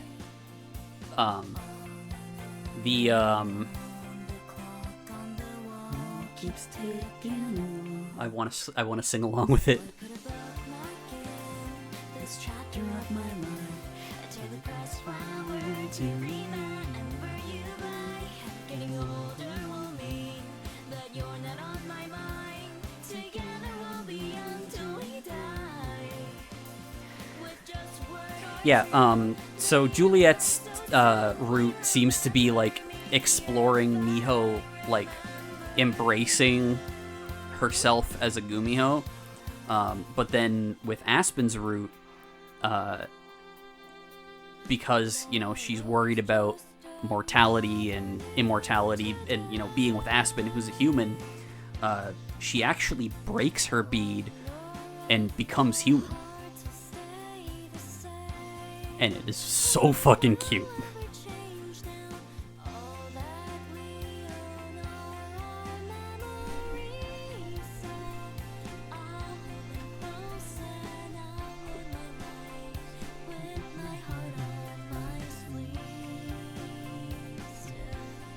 Either way, she won't be forgotten. Exactly. Well, I hope she won't be forgotten with the Chunho ending.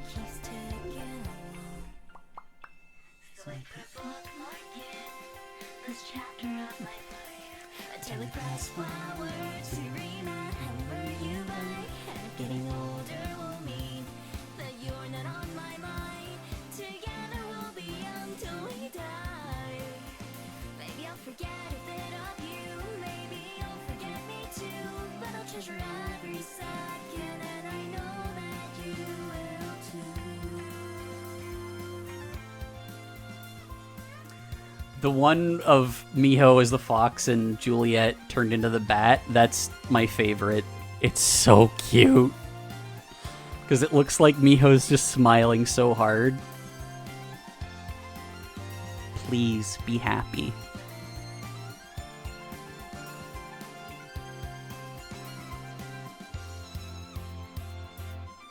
Check for the alt in the gallery mode.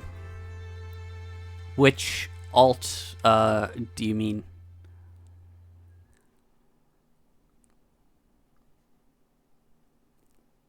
Oh, the running CG? No, I haven't yet.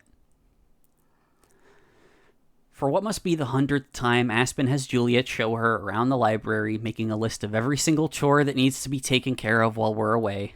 Our trip will only last a few weeks, but Aspen seems to be preparing us to be Aspen seems to be preparing for us to be gone for a year. Juliet humors her, of course, walking her through everything just as patiently as the first time she explained. To keep herself busy, Lyra checks and double-checks her bag, making sure she has all the books and games she'll need for the trip. I told her there's plenty to do in Korea, and she doesn't need to bring everything she owns, but she doesn't want to spend a single minute bored while we travel. From the way she's pacing around, I can tell she might be the most eager of us all to get going. Compared to Lyra, Juliet and I have both packed light. We have the essentials, like clothes and all that, and a couple of books apiece, but that's it. I want to make sure I have plenty of free space to bring back souvenirs. While we wait for Juliet, I'm a little surprised to realize that I'm a little antsy. This will be the first time I've left New Zealand since I arrived here. Traveling used to be second nature to me, but now it's something I have to remember how to do. At least I'm not the only one. It's been even longer since Juliet left, and Lyra's first time out of the country. It's been nearly 5 years since people stopped forgetting about me, but somehow it's taken us this long to go on a vacation. 5 years! Yay! Once Aspen is finally confident she's not going to accidentally burn the library down while she's taking care of it, Juliet comes and finds me in the foyer. I think that's everything. The library will be in good hands. There's no one I trust more to look after it than Aspen. Agreed. I take it you're ready to go. Yep. I think Lyra might explode if we don't head out soon. That would be a shame, since this trip is for her birthday after all. They even know when her birthday is! I'm gonna be 5 years older by the time we finally leave. And she's still a sassy little shit. Oh, they look so cute! Still, she comes in when Juliet beckons for a hug before we depart. We both set our bags on the floor, and Juliet leans down to embrace us. Juliet looking a lot more vampire-y with that collar. And Miho's outfit is cute. Oh, and look at what friggin' Lyra's wearing. Oh my god. We don't want that now, do we? Are you all set as well, Lyra? Yep. Then, let's be off. Grabbing her stuff, Lyra practically zooms out the door like she's going to get on an airship without us. Juliet and I go out at a more leisurely pace, taking one last look around to make sure we haven't forgotten anything. We haven't. She kisses me, fingers interlacing with mine as I prepare for my two worlds to finally merge. The forest and country that I came from, and the people I care about most. It feels like coming full circle. My heart pounds with anticipation as we finally head out the door. I'm excited for them to experience the places that made me who I am. I can't wait for you to see what Korea is like. I can't wait for you to show me. All Sight Clover achieve Juliet's comfy ending.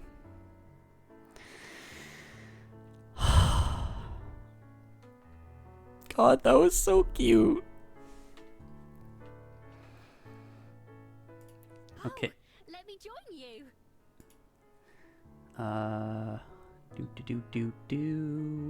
Where is it? Evening with the King.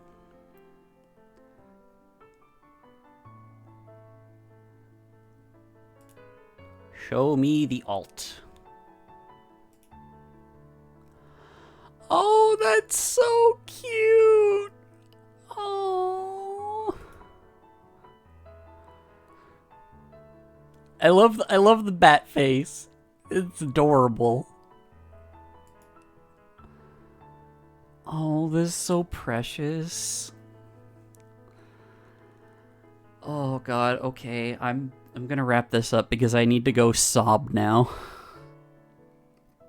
That was wonderful.